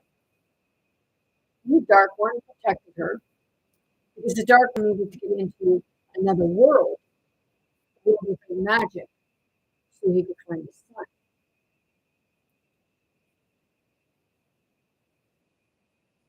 So he had to use the evil queen. So everybody would forget who they were. Let's see. She would know who she was and who everyone else was. But the Dark One, if he used the word please, she would have to do what he asked because she didn't know that what he said. If I say please, you have to do what I say. So Rumpel was looking for his son. So they got here with the Dark One. They got to the land without magic. It was magical in it. It's knowing how to use it. And love magic is the best form of its natural state.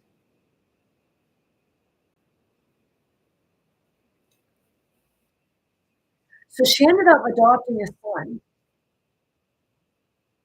And the mother like the son, he grew up in the real world, but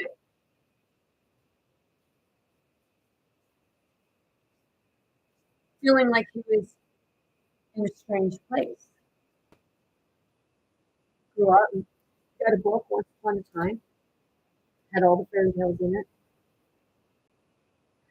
And he's seen his mom to be the evil queen, which she was said to be. But that curse got broken.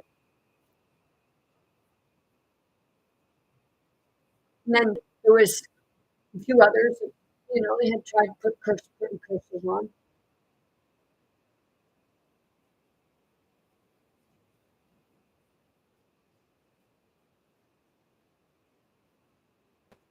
But see,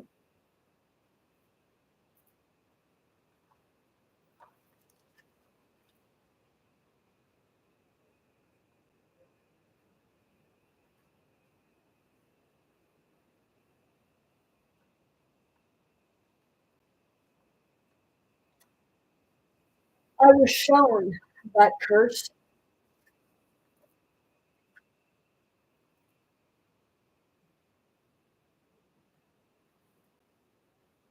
And this was the curse. The curse on the earth. In the earth, they would see it to be set as Terra, because terra firma, Earth Mother, Terra.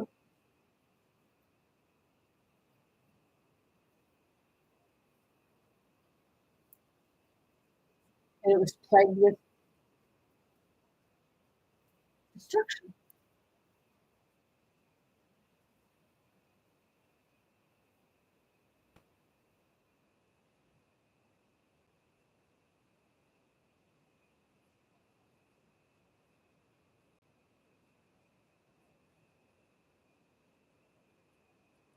It's that part of, I was shown the curse.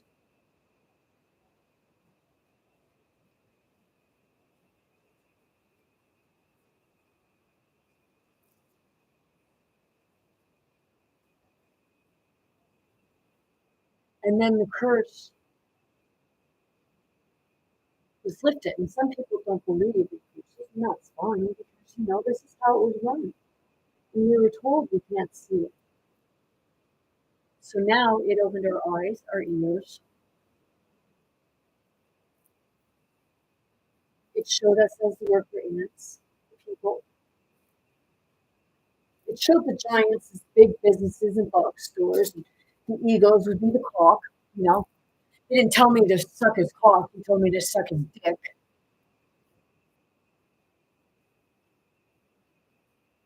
And whether people will says that, well, pretty dirty language coming from a woman. I'm just repeating what the man said.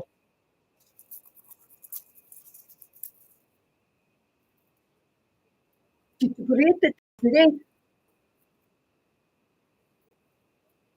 remember what you do to me, you're going to experience yourself.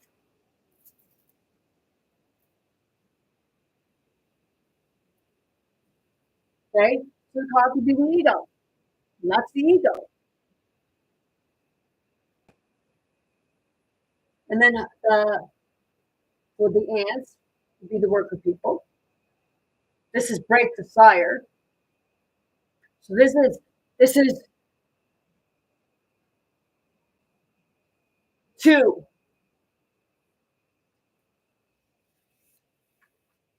And I know who those two are. Or I have a pretty damn good idea.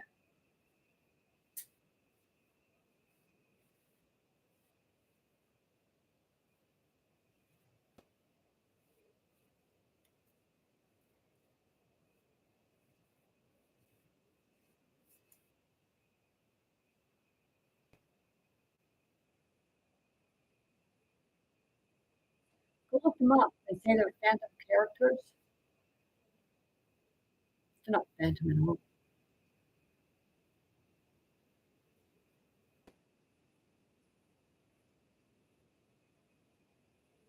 Then the earth, which love me now.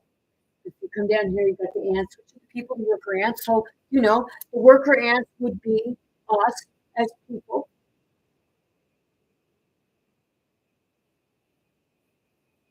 What they call immigrants.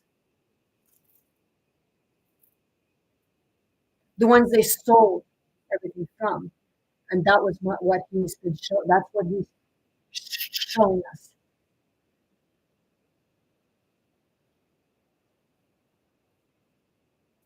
The dead do speak.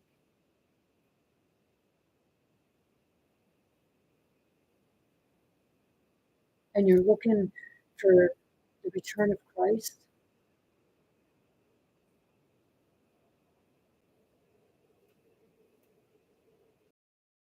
For the return of Christ, what exactly do you believe you're looking for?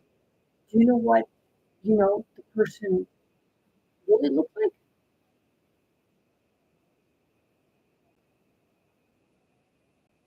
Because if it was God, couldn't God's spirit take on different forms?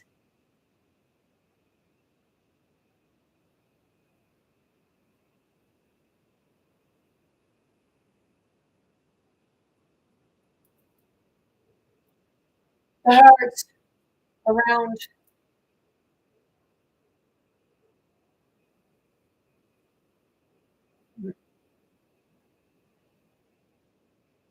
the hearts up here, you know,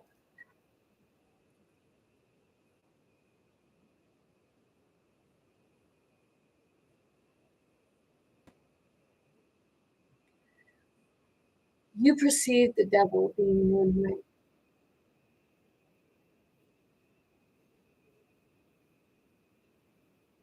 It didn't originate.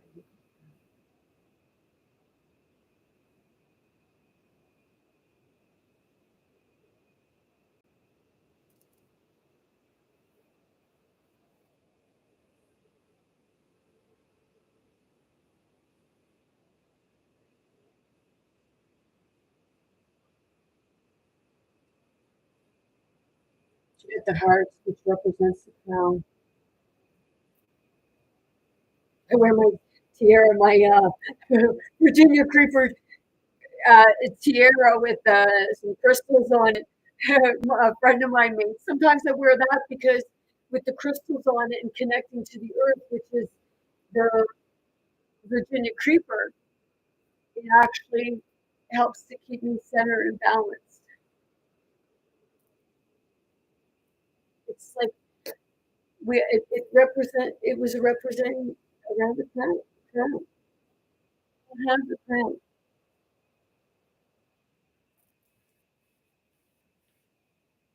We call it like when we were born, the soft spot.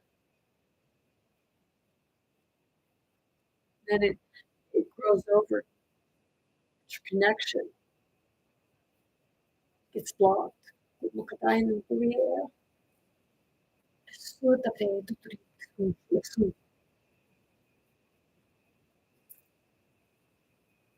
And it's right there.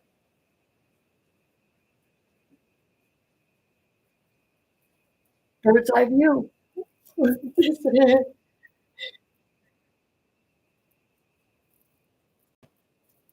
And they knew we had these talents and they took some of them.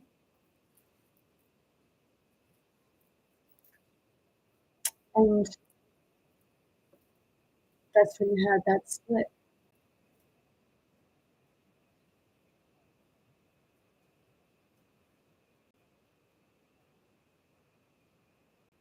And I feel that in my heart right now.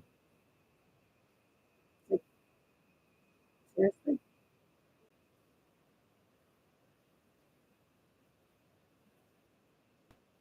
You don't want to face that truth, but you want to have truth and reconciliation. If you don't want to face the truth, you're pretty hypocritical, aren't you? Because in order to come to truth and reconciliation, truth needs to be brought to light. Not to take vengeance out on one another, like some want to.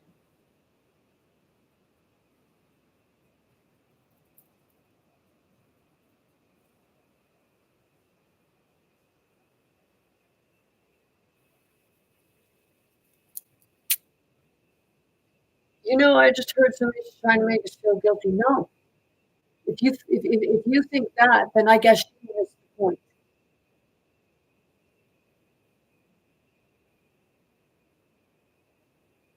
You can feel however you want because you're going to anyways.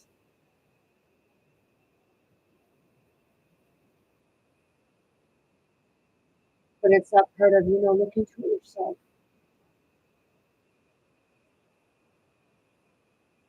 I went back 11 generations in one aspect of my family. My great-great-grandpa.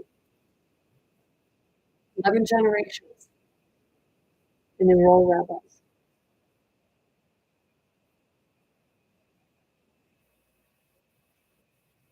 A lot of us were Jewish when we came over here. And I know some of you might be saying that word Jewish. It's that part of, you may not realize that you had Jewish family too. But you don't want to face that and realize that because no, I didn't. Well, yeah, you fucking did. Go look in your line.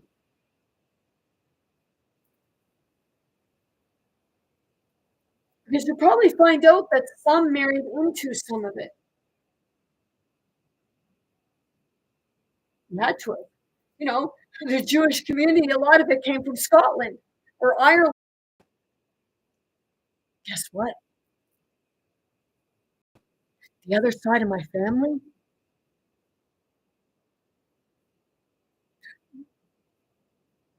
we immigrated here, I believe, on my nanny's side. They migrated to where the United States would be in 1741 or thereabouts. That's on my nanny's side. And then on my grandpa's side, his family, his parents, his great grandparent,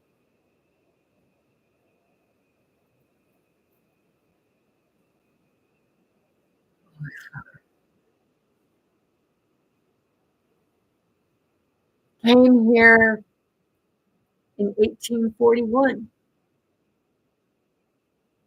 and they shipwrecked and then landed in Newfoundland. And then when they got here, they got out in Shelburne. Well, they were in Halifax, but they got sent to Shelburne.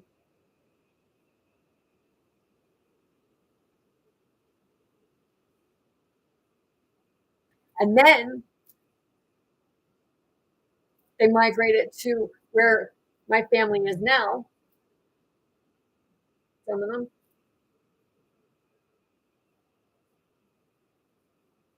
And they say about the dam,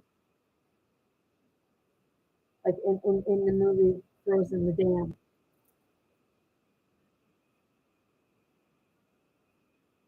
And Donald Trump, he talks about about the pump, releasing the pump or the valve.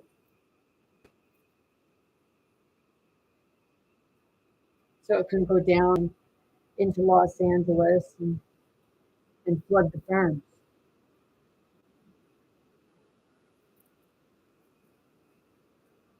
Donald Trump, when you were talking about flooding the farms, what exactly did you mean by that? Did you say, get the water pumping so that the farmers can spray it up or do what they got to do? Because the feeling in my body tells me that,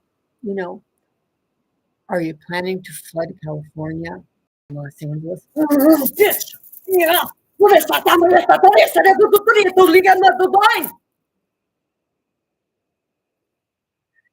watch Evan Almighty, everyone, when the dam fucking broke. What happened? Noah's Ark. Go back to Noah's Ark.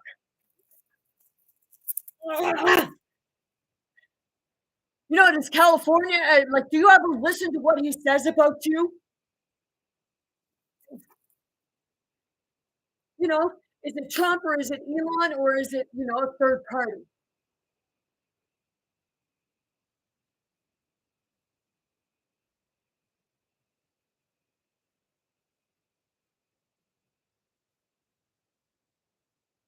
You watched the movie Frozen 2. She breaks the dam. And in the movie, when the dam breaks, it goes and it just flows right down into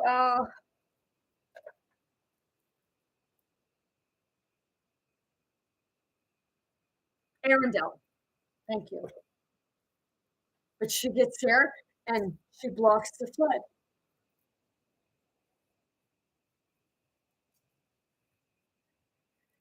Go watch Evan Almighty. People think that these movies are frivolous. They're not fucking frivolous.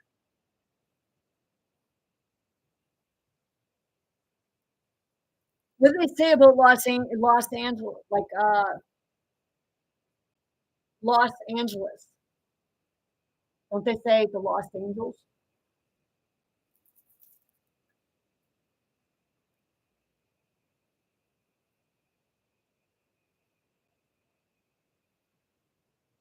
It's a part of, hey, dudes. Or maybe because you do that.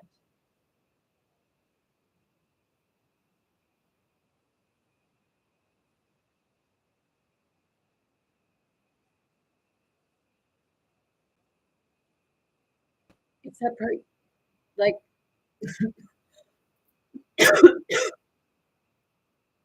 seriously. I looked up about flooding.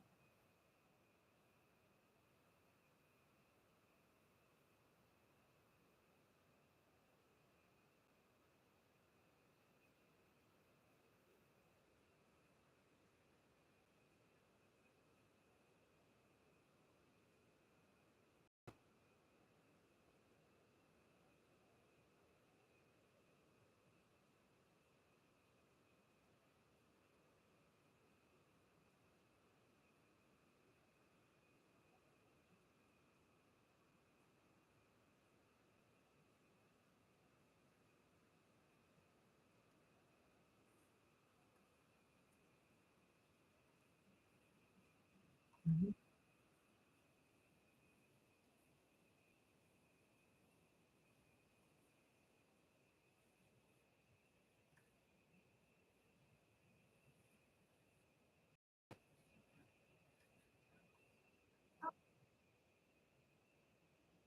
Immigration records. Told you, Spirit's going to take me where I'm meant to go.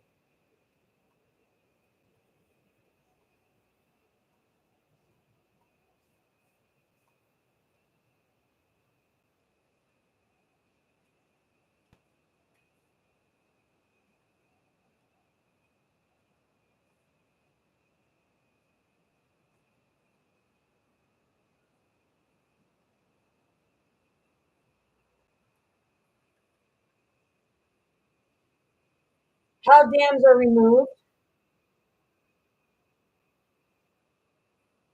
The trillion gallon question.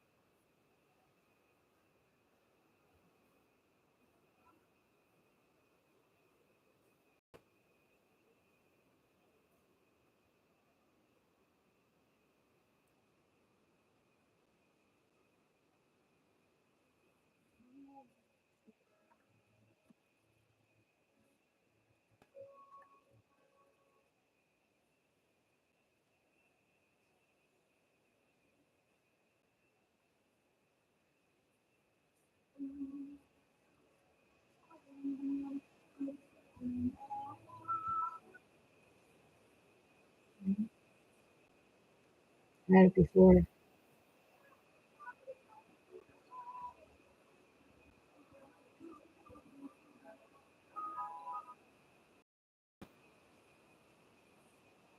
Oh, piss off. Gave it to me before. But hey, you know.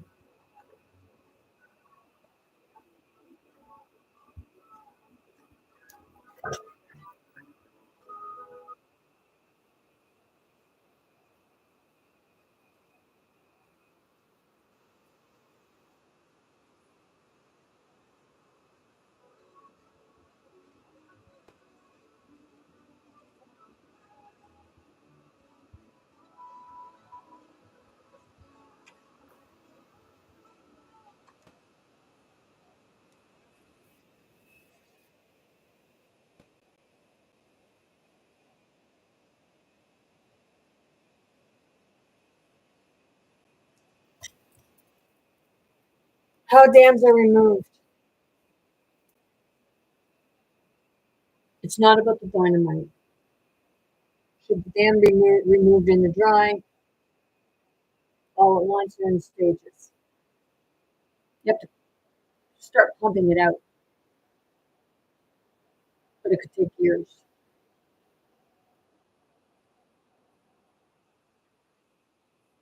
So, you know, are they looking at another Noah's Ark?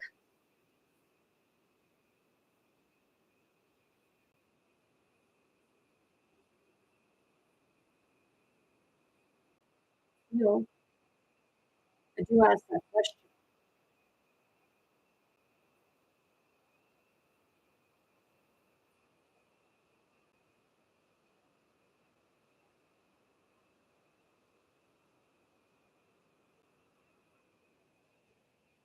Do they see you to be feeble-minded or undesirables? Are they trying to send immigrants back, but not true immigrants, just changing the paperwork? Ah, damn it.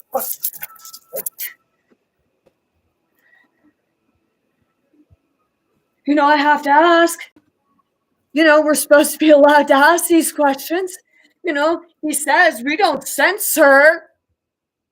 Elon Musk says we don't censor. That Mark Zuckerberg, he says it. They all say they don't censor, but every fucking one of them censors, unless it looks good for them.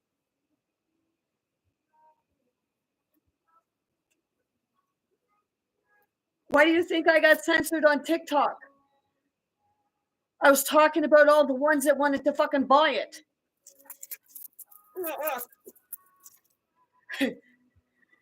Hey, Mark Zuckerberg, you ever hear Donald Trump making like he's making a funny on you, but he's really actually saying it to you? Seriously.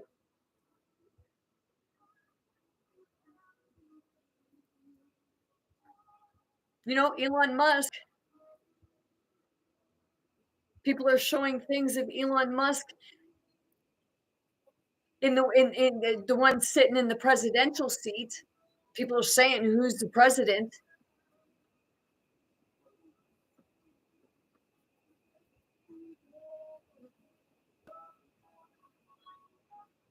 Seriously.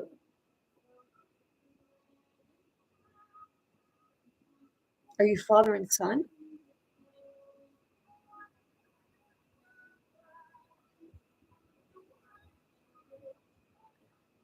Or are you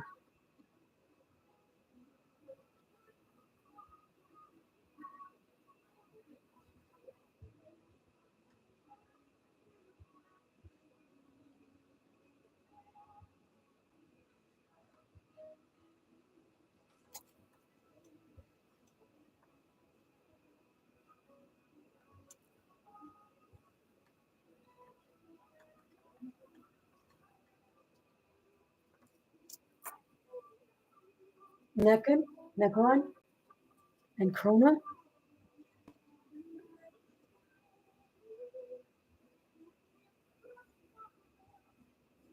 Seriously.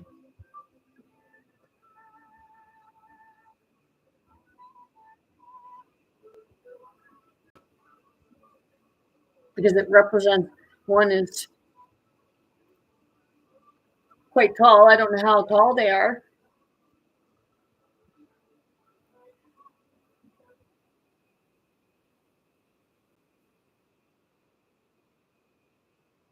Or were you grooming someone else?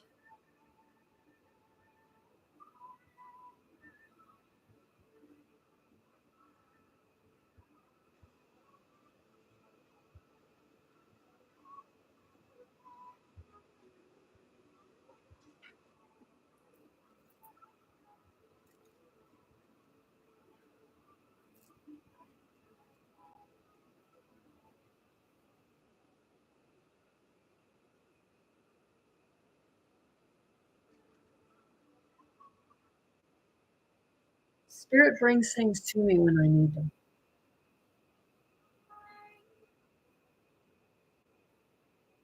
And sometimes even when I feel like I don't want them and I'm not ready for them.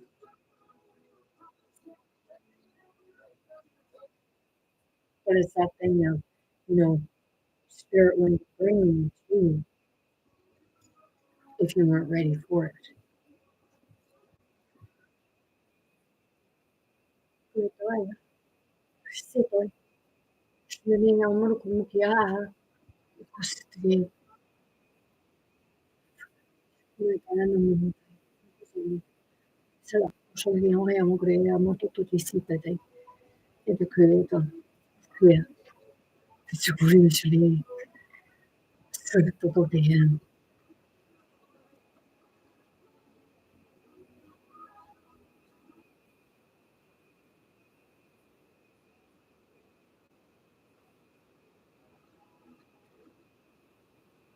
So to the people that say about, you're all for this mass immigration, public, maybe you realize that,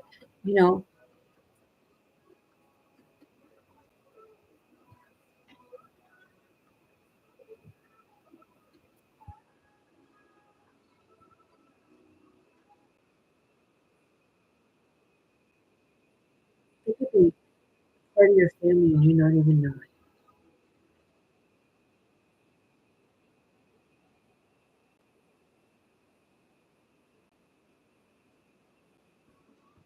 Because if you think of, like I said, the movie Once Upon a Time, because right now, when you're looking, everybody's at each other's throat. People are starting to come around, but people are at each other's throat. Okay, and they're seeing the worst in each other. It's like the mirror. Okay, but now with the mirror, the ice cream, she cast a curse. Only her curse was shattered vision.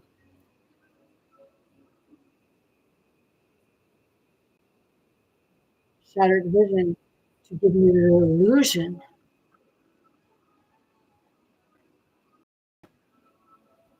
that your families like were in conflict, when in actuality they were bribed, blackmailed, what have you. And some even thought that they were doing it for the better of their family. But you were actually doing it for the betterment of the system.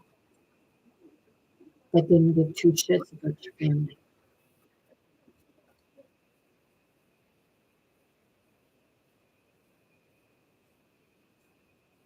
I'm not saying that these some of these systems don't have a place.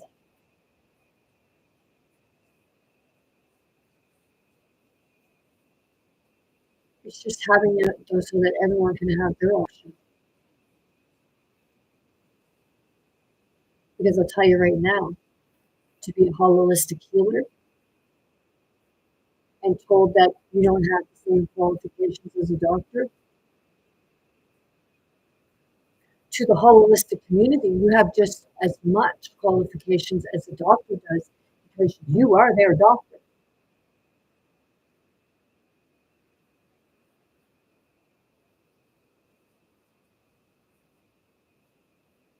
The worst thing to do was throw out the indigenous beliefs, the natural beliefs that go back to the beginning of time, not just now. This is not new age stuff. This is ancient beyond ancient, beyond ancient, beyond ancient, and ancient of that.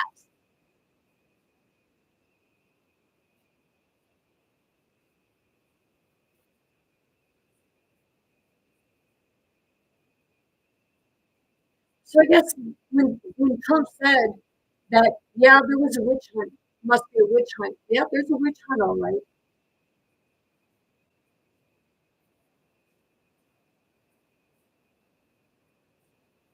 And it's that part of which do you have, the pitch or the fork?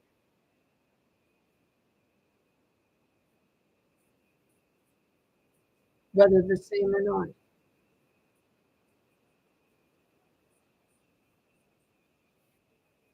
But maybe you're one of the ones that has the gun that doesn't make it a fair fight.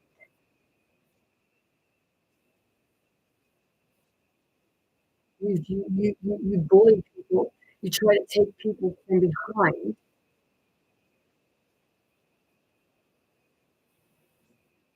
because you see them as a threat that you couldn't win if you took them from behind.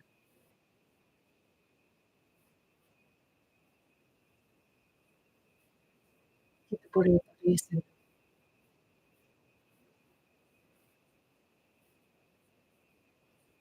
not about getting in the ring and beating the shit out of each other. Or going out in the street and beating the shit out of each other. Or shooting each other in the road. In a house. Wherever.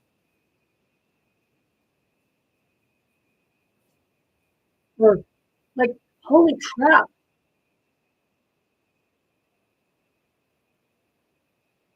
If you want to live like that, go back into that time and fight amongst yourselves and stay there until you stop beating on one another. And hopefully none of you die.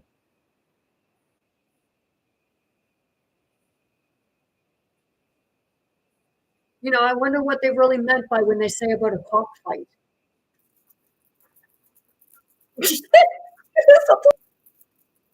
Eso no puedo decir, what is the waste of time, Anna? You should let you go.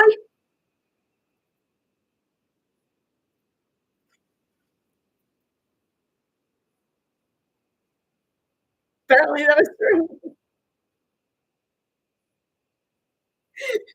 Spirit to spirit, apparently they knew what I was implying.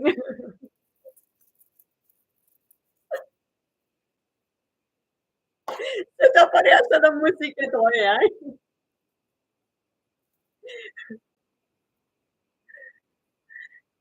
You know, I do. It's like I'm not being ignorant, but are you standing around like measuring who is bigger or whose pocketbook is bigger?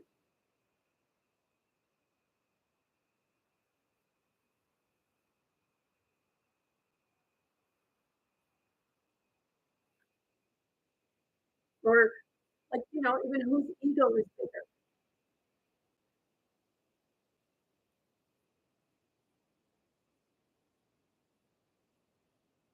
It's like, holy shit, man. If you're good at what you do, then you're not going to have to worry about somebody else, are you?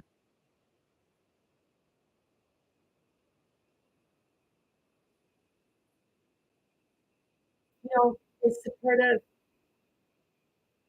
you're using each other and you stab each other in the back because none of you have any loyalty to anyone because you don't know how to have loyalty because your pocketbooks and your egos run it for you. You know, I see things where Elon says about being alone. Well, ask yourself, why are you alone?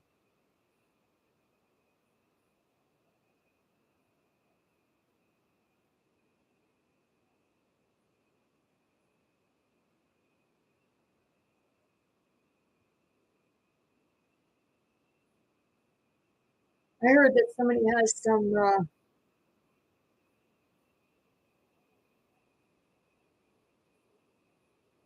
issues with their mother.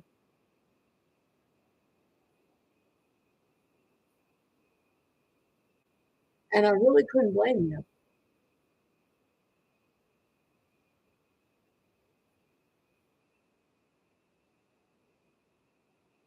It's the part of you should have the daddy issues too, but you should work through them in a healthier way.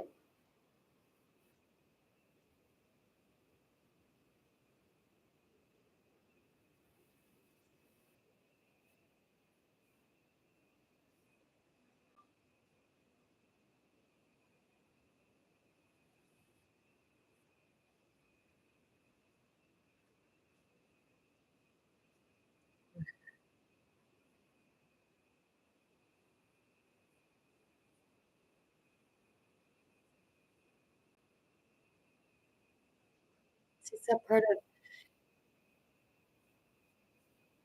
what it feels like to be made fun of, especially if you're excited about something. And I felt that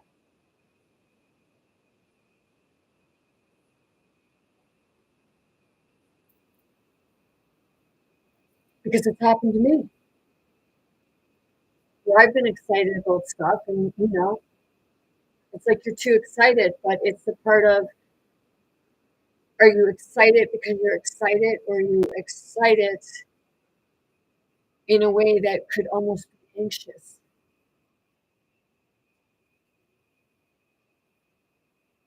And I felt that, and I'm feeling that in my throat. So it's that part of, somebody really needs to speak truth.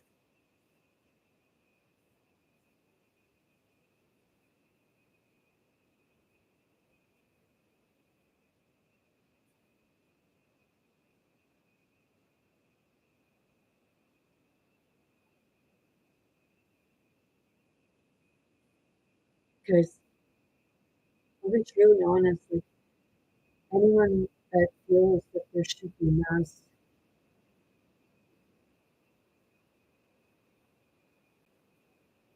immigration is moved or what have you, deportation.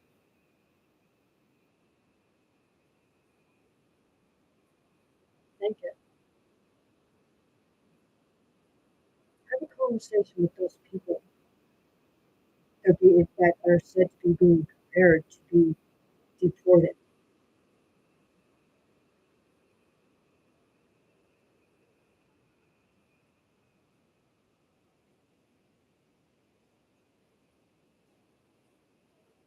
And to the ones who only don't want them to be deported because you want to use them for, you know, farming reasons or what have you,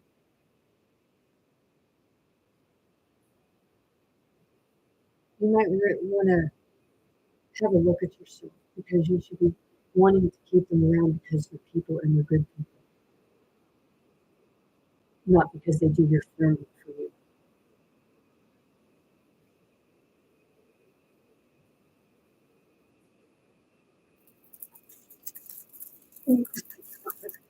Good.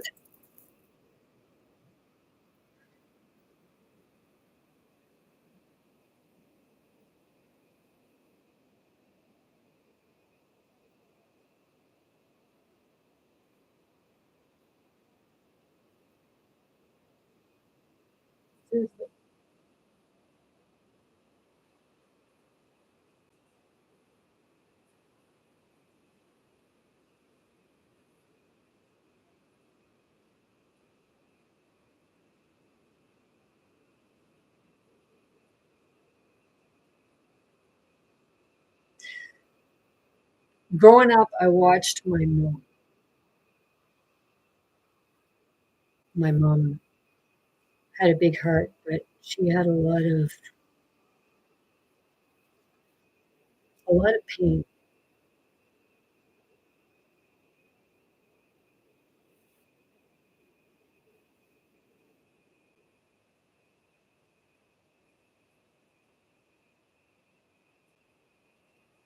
And it was that part of, for a while, like,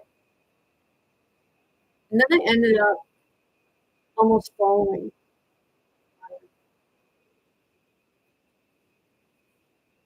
quite some time I did. Probably from the time that I was 20 until I was 47.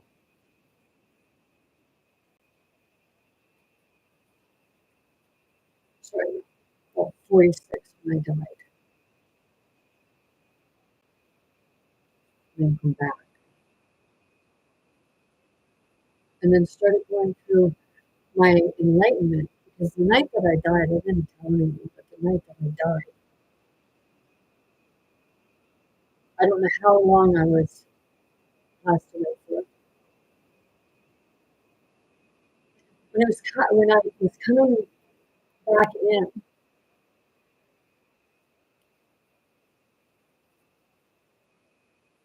I was seeing a figure,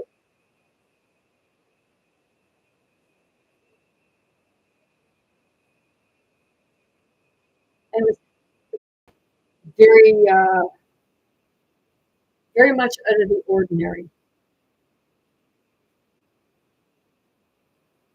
And that was the first time that I had really seen a part of the spirit.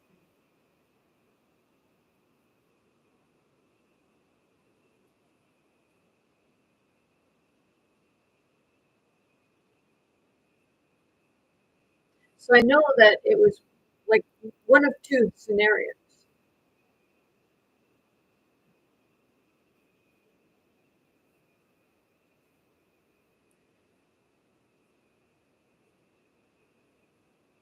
Because it's like it's like, well, I know we're all one. It was like a part of my spirit. It was like the kid, the the young girl.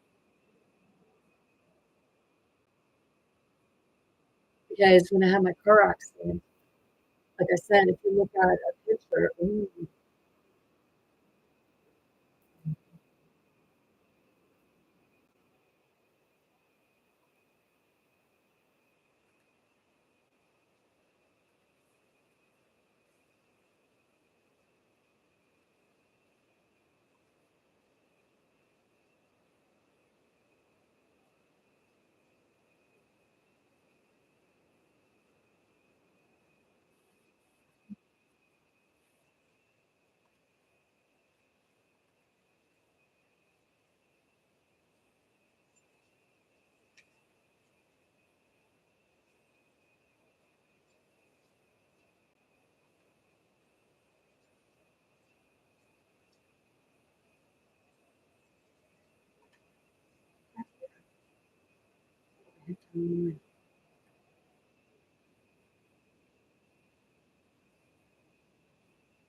this is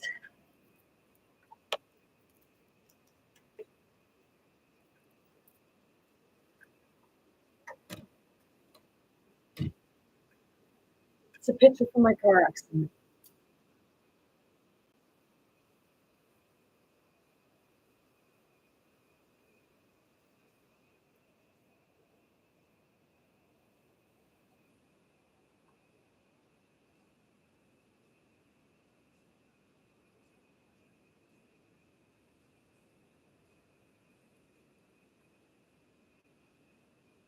And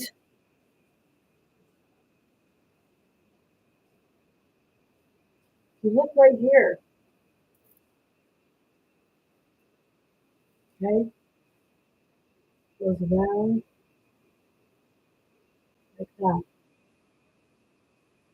It's north. As time goes by, the orb stays, but the image in it starts fading away.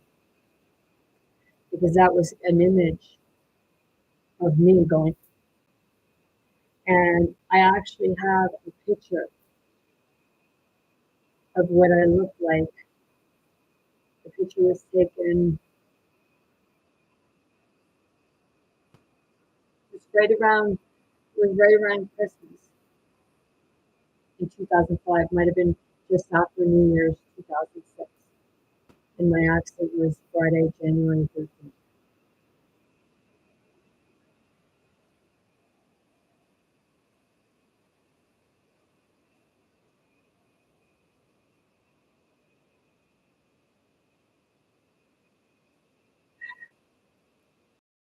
Right here, there's a pipe.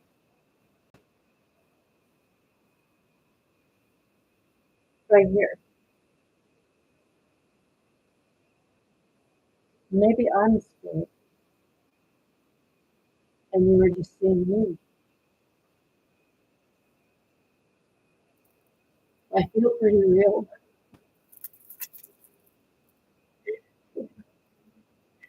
Now it's coming. Okay, so this here, the pipe, okay? There's not something set in there. That's coming in from under the steering column. And it would have went right through my guts. Would have went right through me. And if you notice, there's no seatbelt there.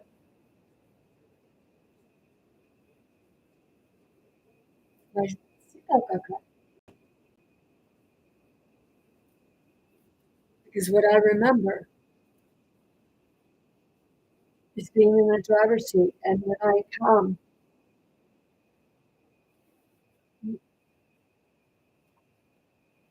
and I hit the front end of that truck,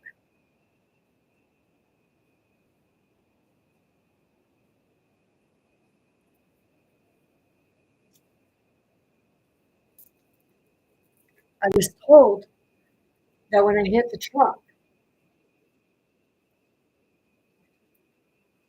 well, when I come down over the hill, because the Department of Transportation, they ran an assault on a hill in a corner. And when I went back to reload, they were told not to bother going back out, that the next run would get it. Well, this was 4:30 in the morning. And this was like 7:30. No, I said it was around 8 o'clock in the morning. And the road still hadn't been salted. And it was a horse race.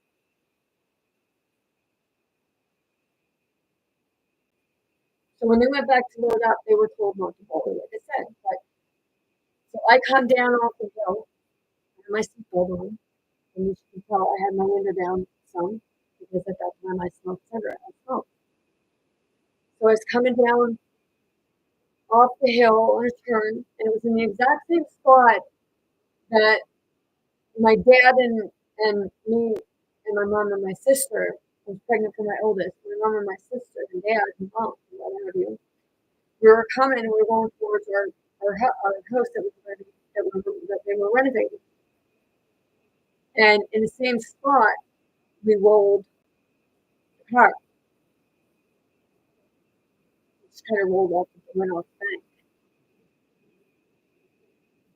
And that was in April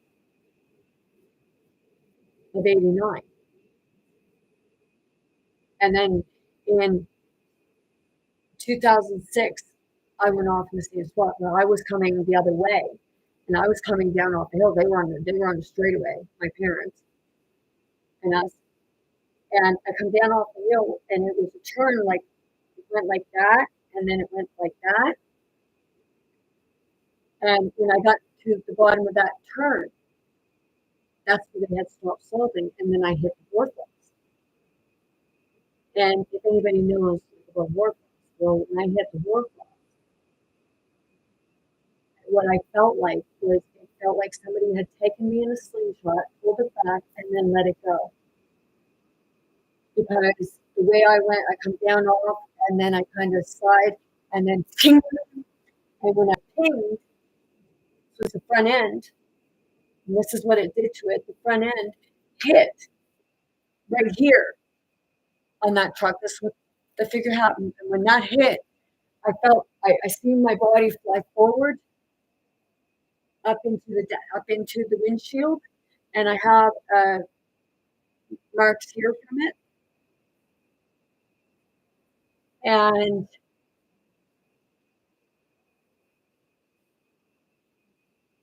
I didn't remember anything after that until I come around and I was on the roof of the car, but I heard the smash and the crash. And when I come to in the car, because I know I had an out of body experience because this tells me that I died or something, and I'll get to that because my angel was there. And when I came to on the floor, on the roof,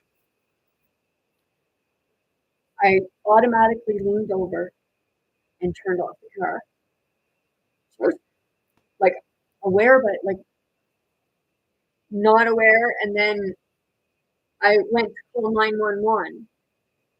And it was only about like 10 feet over the bank. Like it was 10 feet down. And when I tried calling 911, it said, sorry, you were out of the service area. But I thought you could always call 911 wherever you were.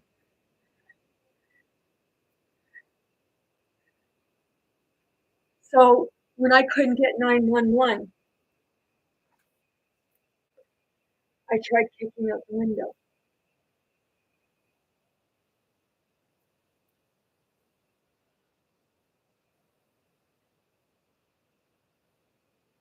I tried because I was on. I tried kicking it out. And I couldn't kick it out. I tried kicking, like just trying to get out, and totally freaking out. I was losing it. And this man come, and I remember his name.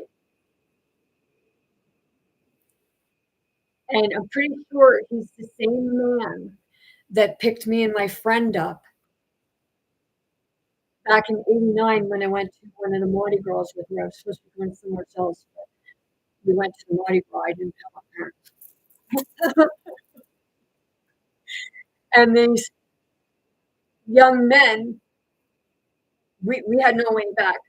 We were in the city, and we had to get back out to the country. We had no way back because our drive kind of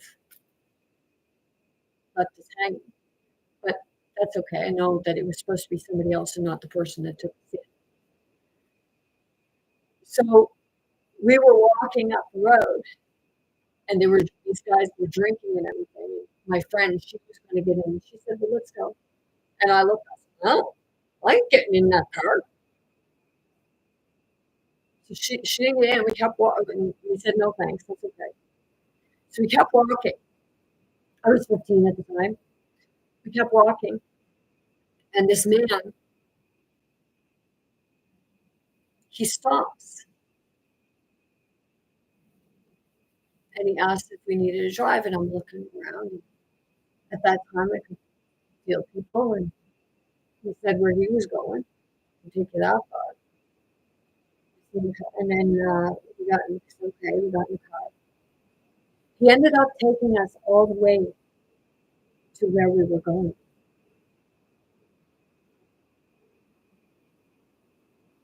And I'm pretty sure he's the same man. because he has the same name.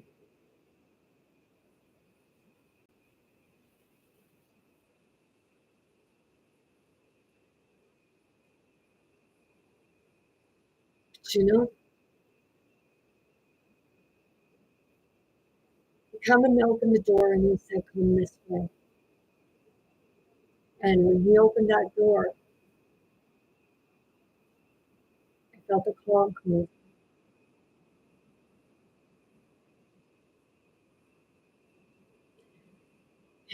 He had a biblical name.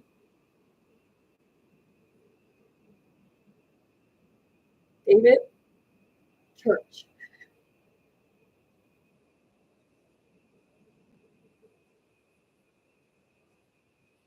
And that now I see. But then I didn't know. I just knew that he was somebody who helped me. He got me up on the bank. He wouldn't let me look back. He got me to the car. Went back and called 911.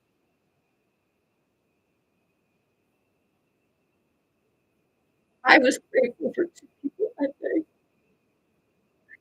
And one I never got to really see because he disappeared as quick as he was seen.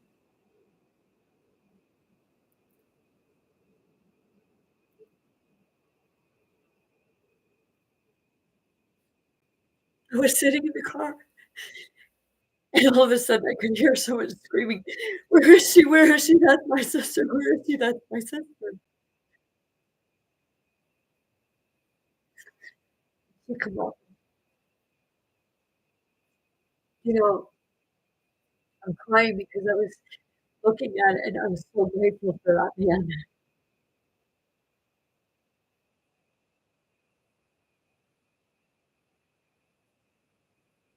because he got there before my sister arrived. And that would have been a horrible sight for her.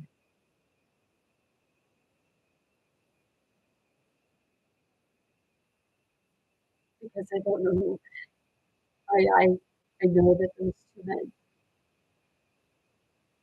Those I didn't see the other one. And I'm gonna get to that.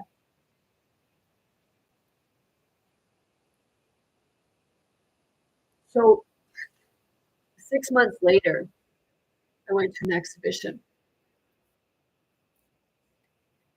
And this girl I went to school with, she approached me. See, I didn't know that the pipe was there, or I didn't know what the car looked like until a couple days later. I was at the exhibition, and this girl I know from school, she approached me. I didn't even know that she was at the scene of my car accident.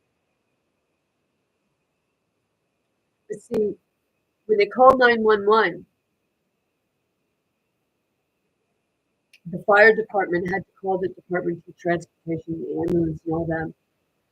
They all called called the Department of Transportation, told them all to get their ass out there and sort that road.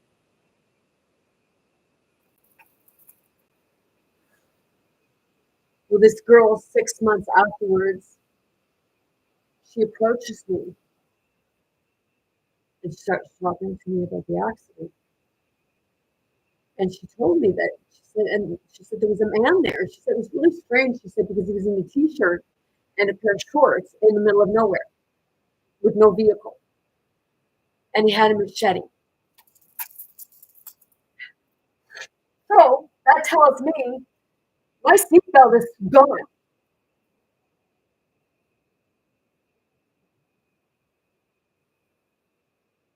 It was my angel with the machete because he would have had some length in order for me to go flying up into the windshield. That pipe would have come through at the same time that I went up because of the way it hit, the angle it hit, because it totally stripped my front end.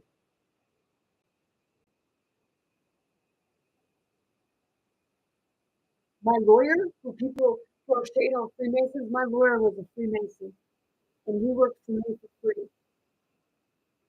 I gave him $2,000 retainer to help me fight this case with the Department of Transportation from 2006. We were going in 2017 when my lawyer passed away.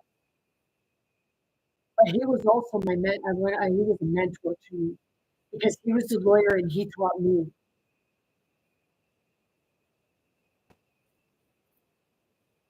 He was the one who gave me the law books, the whole legal library, his whole legal library. And he had been practicing law since 65.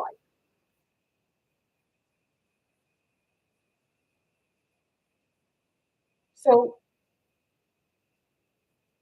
see, when I hit, because she said that, and then she said she turned around for a split second. When she turned back, it was like he vanished into thin air.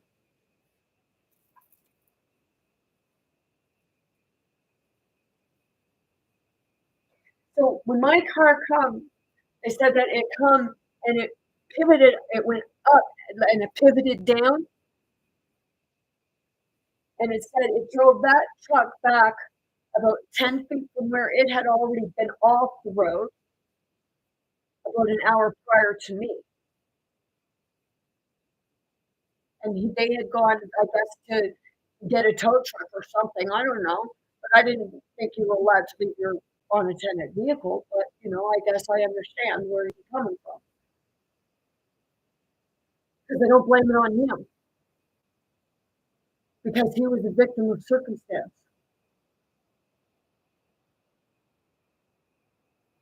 They said that I cartwheeled end for end about 7 times before landing on the roof of my car.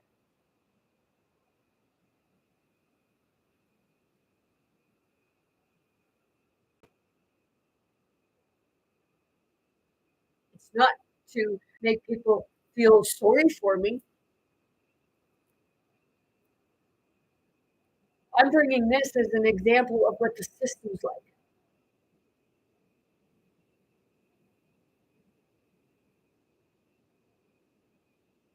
Because that could have been avoided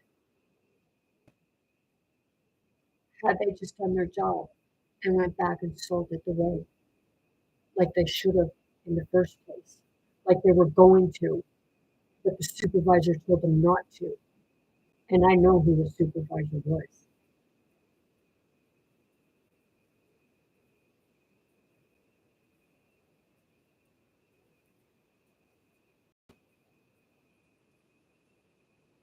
So that was 7 years. That happened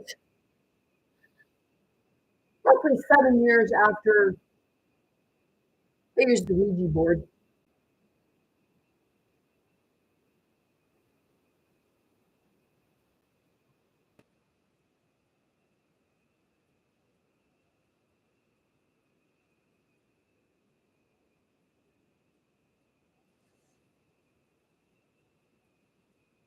Yeah, it was. Because it was 99 that I used the Ouija board, and this was in 2006. Well, spirit board sometime.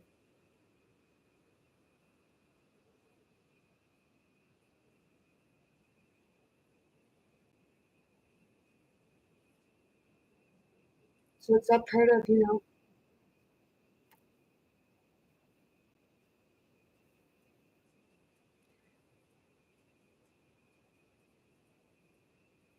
it was a miracle for me to live through that. And my 2 angels showed up that day.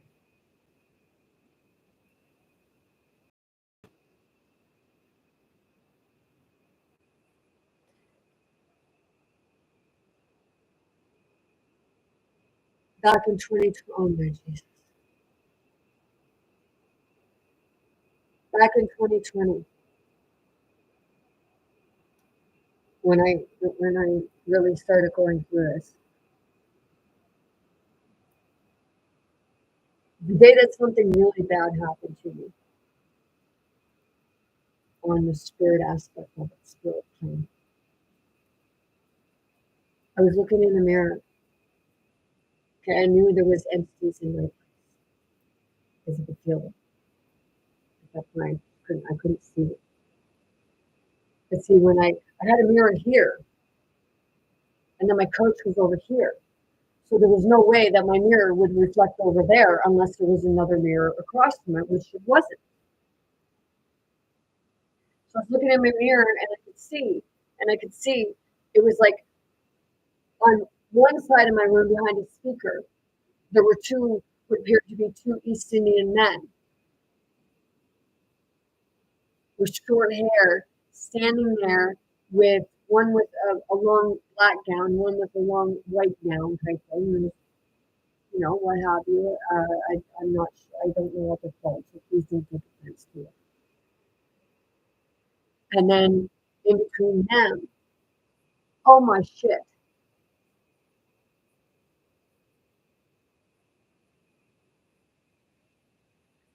There was a being there, and they were kind of like blue and gray in color, and they had dark hair, and they were wearing like a bluish. So that's what it showed us like that. They were wearing that, and they had big black eyes. Like their eyes were like they had black eyes. And I just got that, when you look back through ancient civilizations, it was said to have been like the mother had there was three. There was, I believe, two boys, and then like there was two boys and Shiva.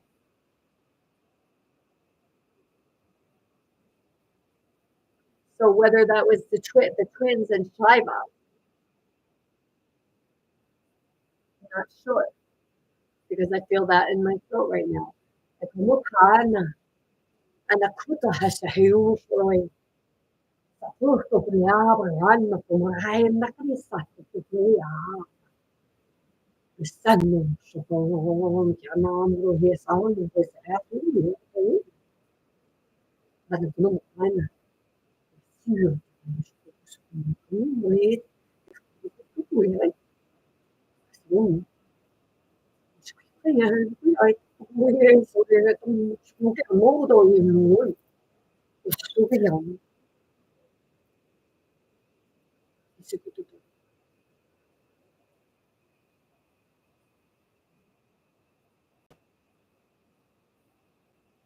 So it's that part, it's like you're separate.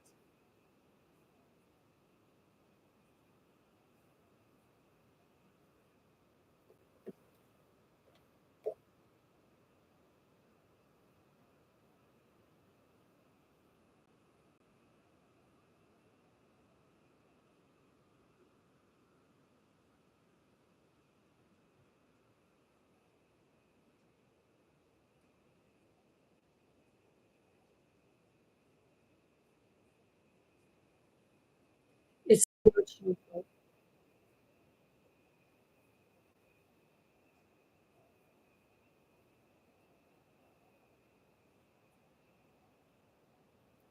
Does this bother me mentally anymore? No, it more pisses me off because it could have been avoided.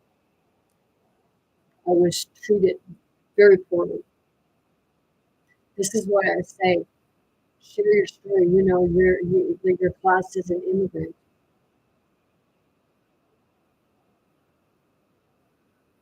but share how you're being treated as me, even if you're not like even when, like as you're not like if you're not if you're committing criminal acts like Donald Trump, like minor misdemeanors or what have you, that's not a total crime. No, everything is so strict.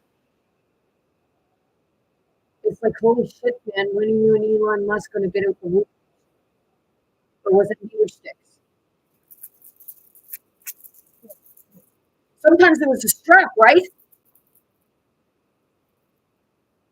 Use corporal punishment in school.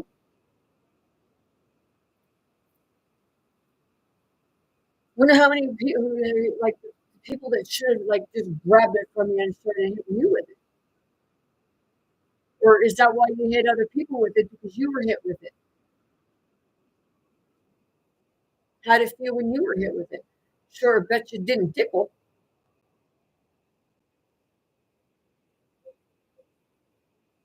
Did it feel good after a while? Or did you just get used to it and suppress it?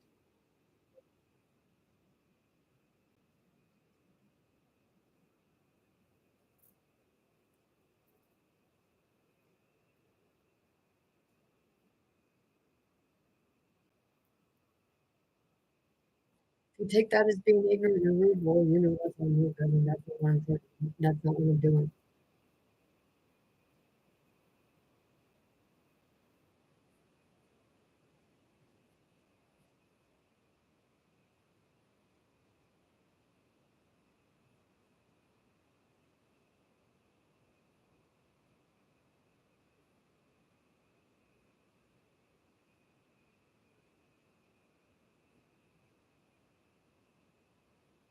It's, when I look back now, I now see where the French and British 7-year French and British war came from.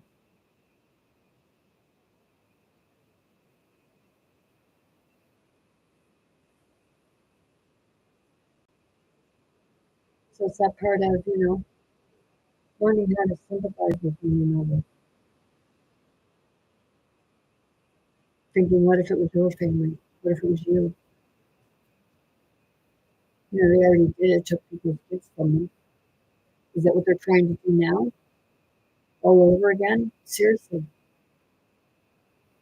Now I know that my Howard, because that's what he would be, our great granddaddy,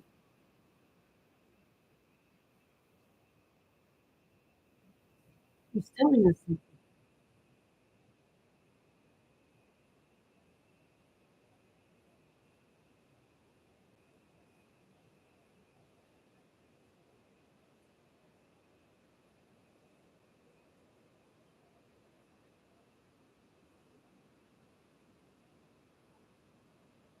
I seen a video today because I had said that, if you look at the planets and you're like, think of those planets as though they're your chakras.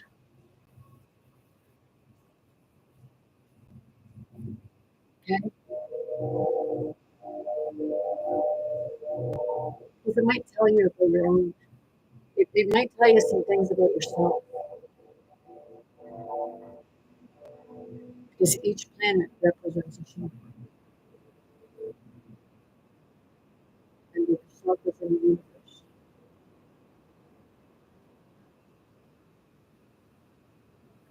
That's what our ancestors were trying to tell everybody. And that's what they were trying to suppress. The opposite side was trying to suppress that because they felt that the families were too powerful because they knew how to use the elements of the earth, including being able to levitate, lift things like that because they knew how to use the earth, wind, fire, air. Most fighter fighters were. They're spirits, spirit forms.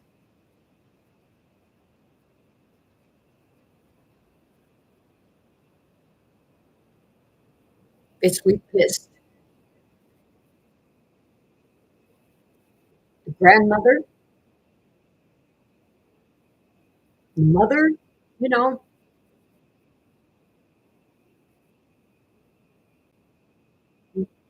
aspects of the son and the father, the daughter.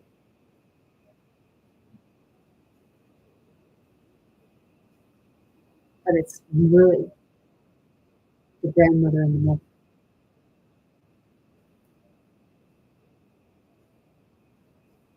Mother Earth, Mother Nature. And they say Father Sky,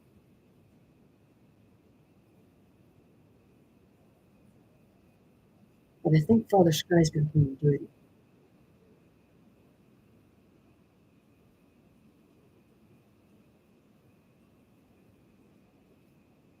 que se está por aí.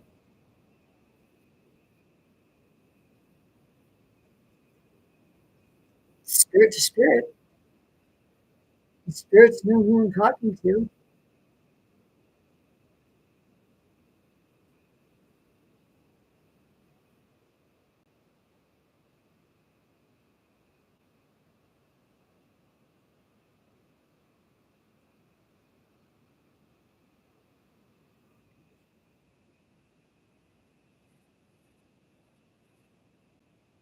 That's why I've said a number of times, go look in your own genealogy. Check out your ancestors. Because whether people want to believe it or not, everyone, they all had blood on their hands.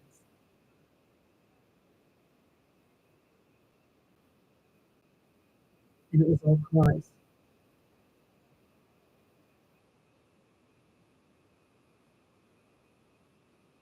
from an illusion.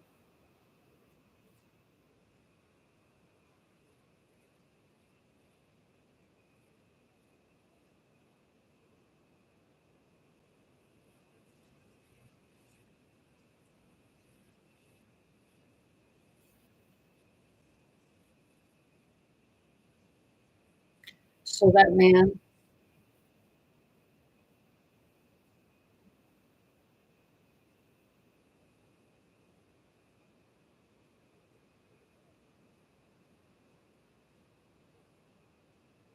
yeah, okay, please.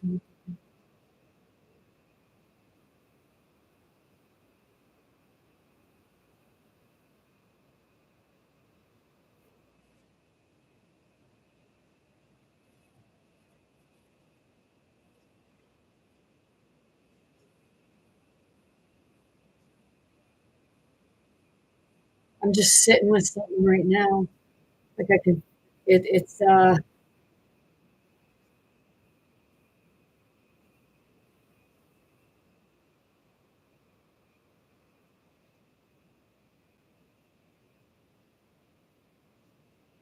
seeing beyond that shattered vision.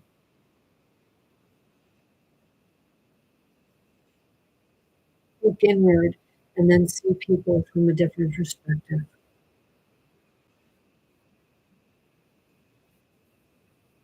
Try seeing the heart to find out, like, because we've all been lied to about different things. And this part of like revving people up and stirring people up to be all for mass immigration deportation.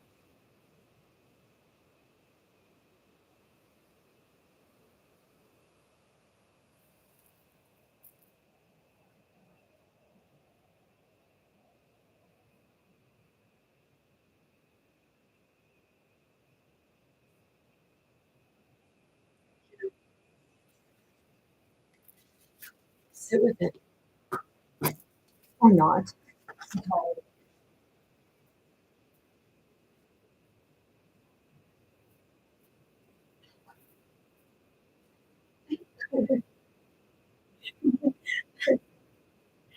Had my legs crossed wrong. Oh.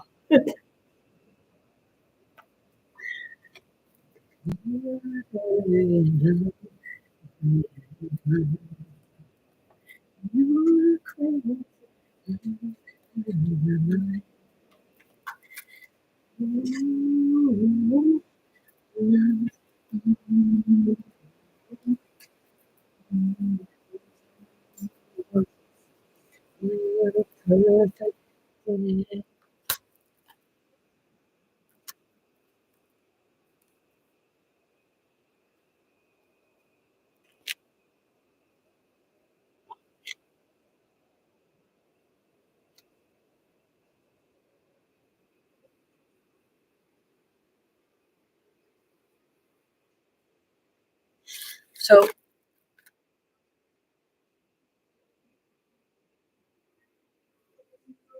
conflict defeat felt tight. In the end, there's really no winners.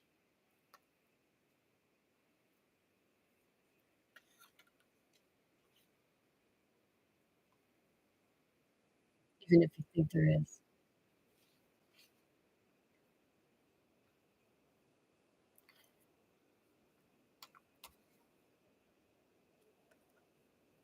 I'm in the waiting room.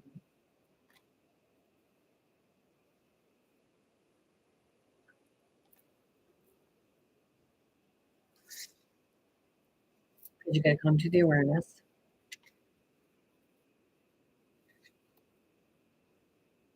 of victory and success into the hope.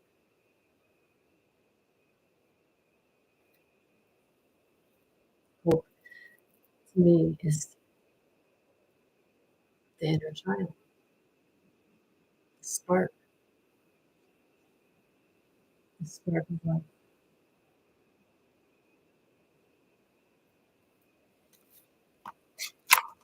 So,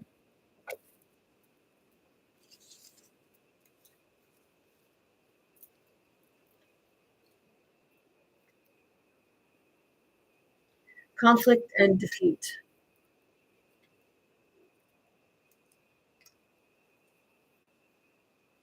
The number 5 mental card represents significant learning and change, and how you can handle yourself at the time is vital to your overall well being. This card could relate to a lack of sensitivity in taking action or in response to conditions or situations around you. This need for sensitivity could relate to you or someone else in your life. Even though a battle can be won, it's important to elevate. Yeah, yes, I don't agree with that because it's important to. Well, yes, you evaluate it, of course. It says the, the cost and pain to both parties. Well, let's see. How's war working out?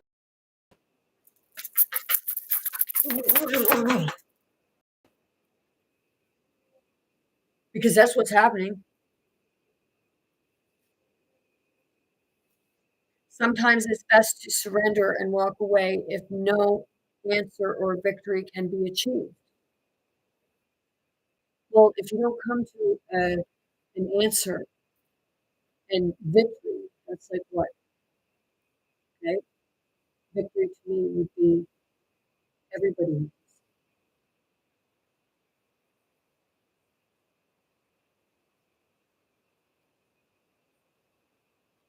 And answer, I guess you're not approaching it in the right manner. That makes sense to everyone.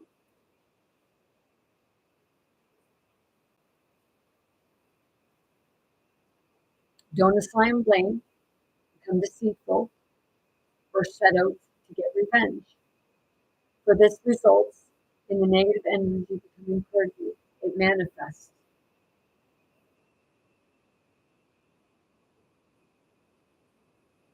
You are being tested on how delicately and gentle you take your step, the next step. Remember, everything in life is an opportunity to learn and grow. The waiting game. It's the first time I ever tried that. Maybe, well, I haven't grown that very often. Number 2.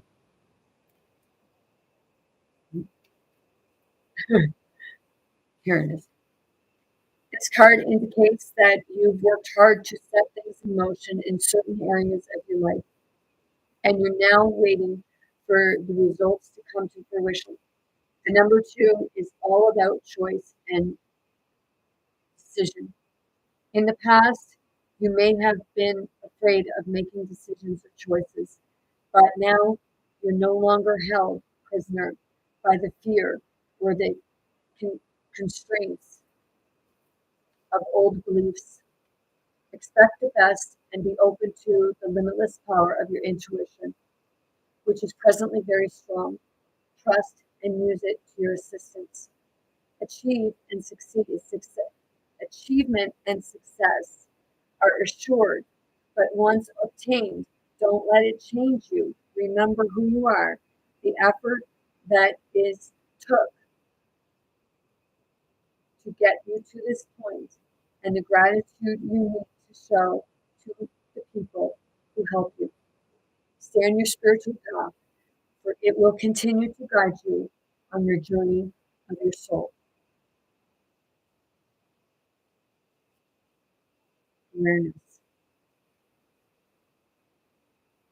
Mhm. The card is one of the key reminders that you already possess all of the tools to guide and direct you in your life, whether it's wisdom, intuition, psychic skill, creativity, self-motivation, love, willpower, physical ability, or just pure courage. They're all part of you. Once you learn to tap into and use them, you'll be amazed by the power and effect they can have. You have the ability to allow the universe to work in partnership with you.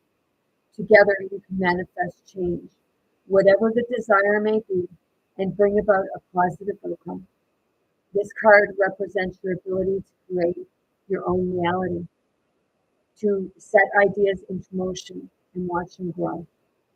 This card is often drawn when you are ready to switch direction, start a new project, or change careers. Now is the time to be positive, use positive thoughts, visualizations, and affirmations as you veer away from negativity. Knowledge is power and can lead to success.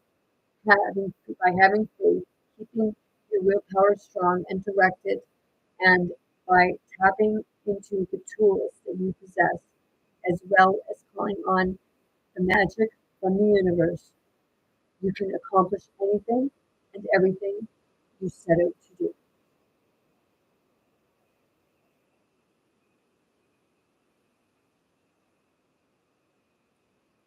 Victory and success.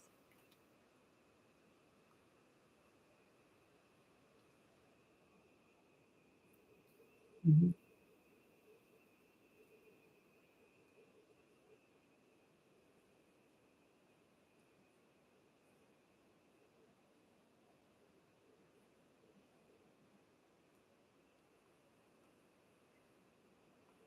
Good news is on the way. The qualities of this positive card are completion, victory, and success that often flow a difficult period. Many people around you are very proud to see how you triumphantly came through it. They respect you and may even attempt to follow your example. You've worked hard and devoted much effort to get to this point in your life where you've become wiser and have grown in so many ways. Always remember to stop and pat yourself on the back. You deserve it. The card also reminds you to stay grounded. Remember where you came from, and keep your ego in check. Don't lose who you really are. This victory can be used as a teaching tool in the future. Realize that if you came through this challenging time, you can achieve anything.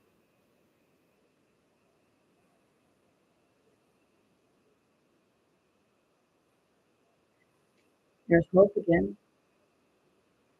I had that last area. This is what the universe wants you all to know. This is the card that focuses on the qualities. No, this, okay. Yeah.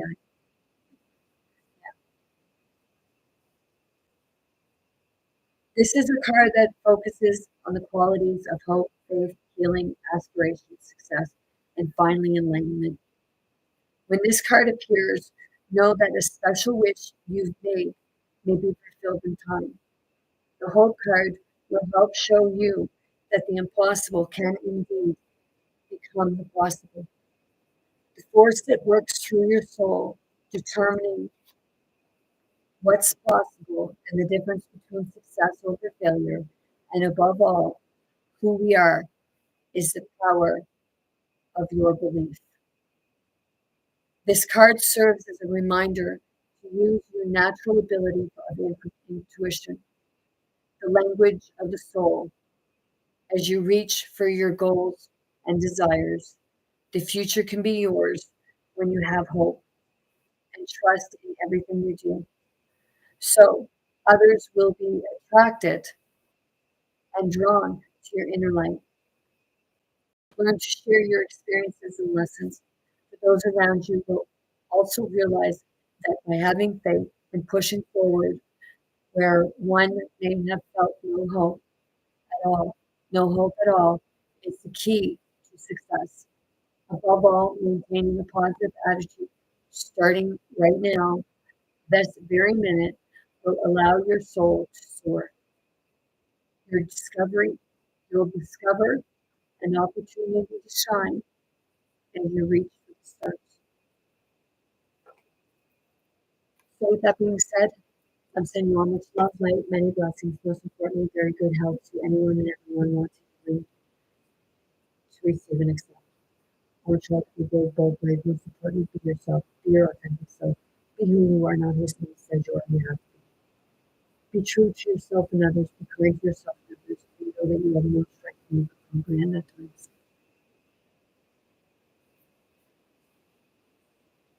Stand up for yourself and tell yourself, because I know you can do it. It's not, it's about keeping it to things that you want to accomplish.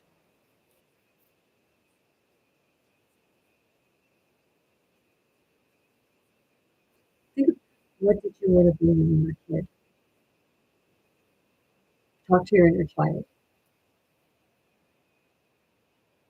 Your inner child probably has more answers for you than what you realize. Send you all love. And I'm going to please say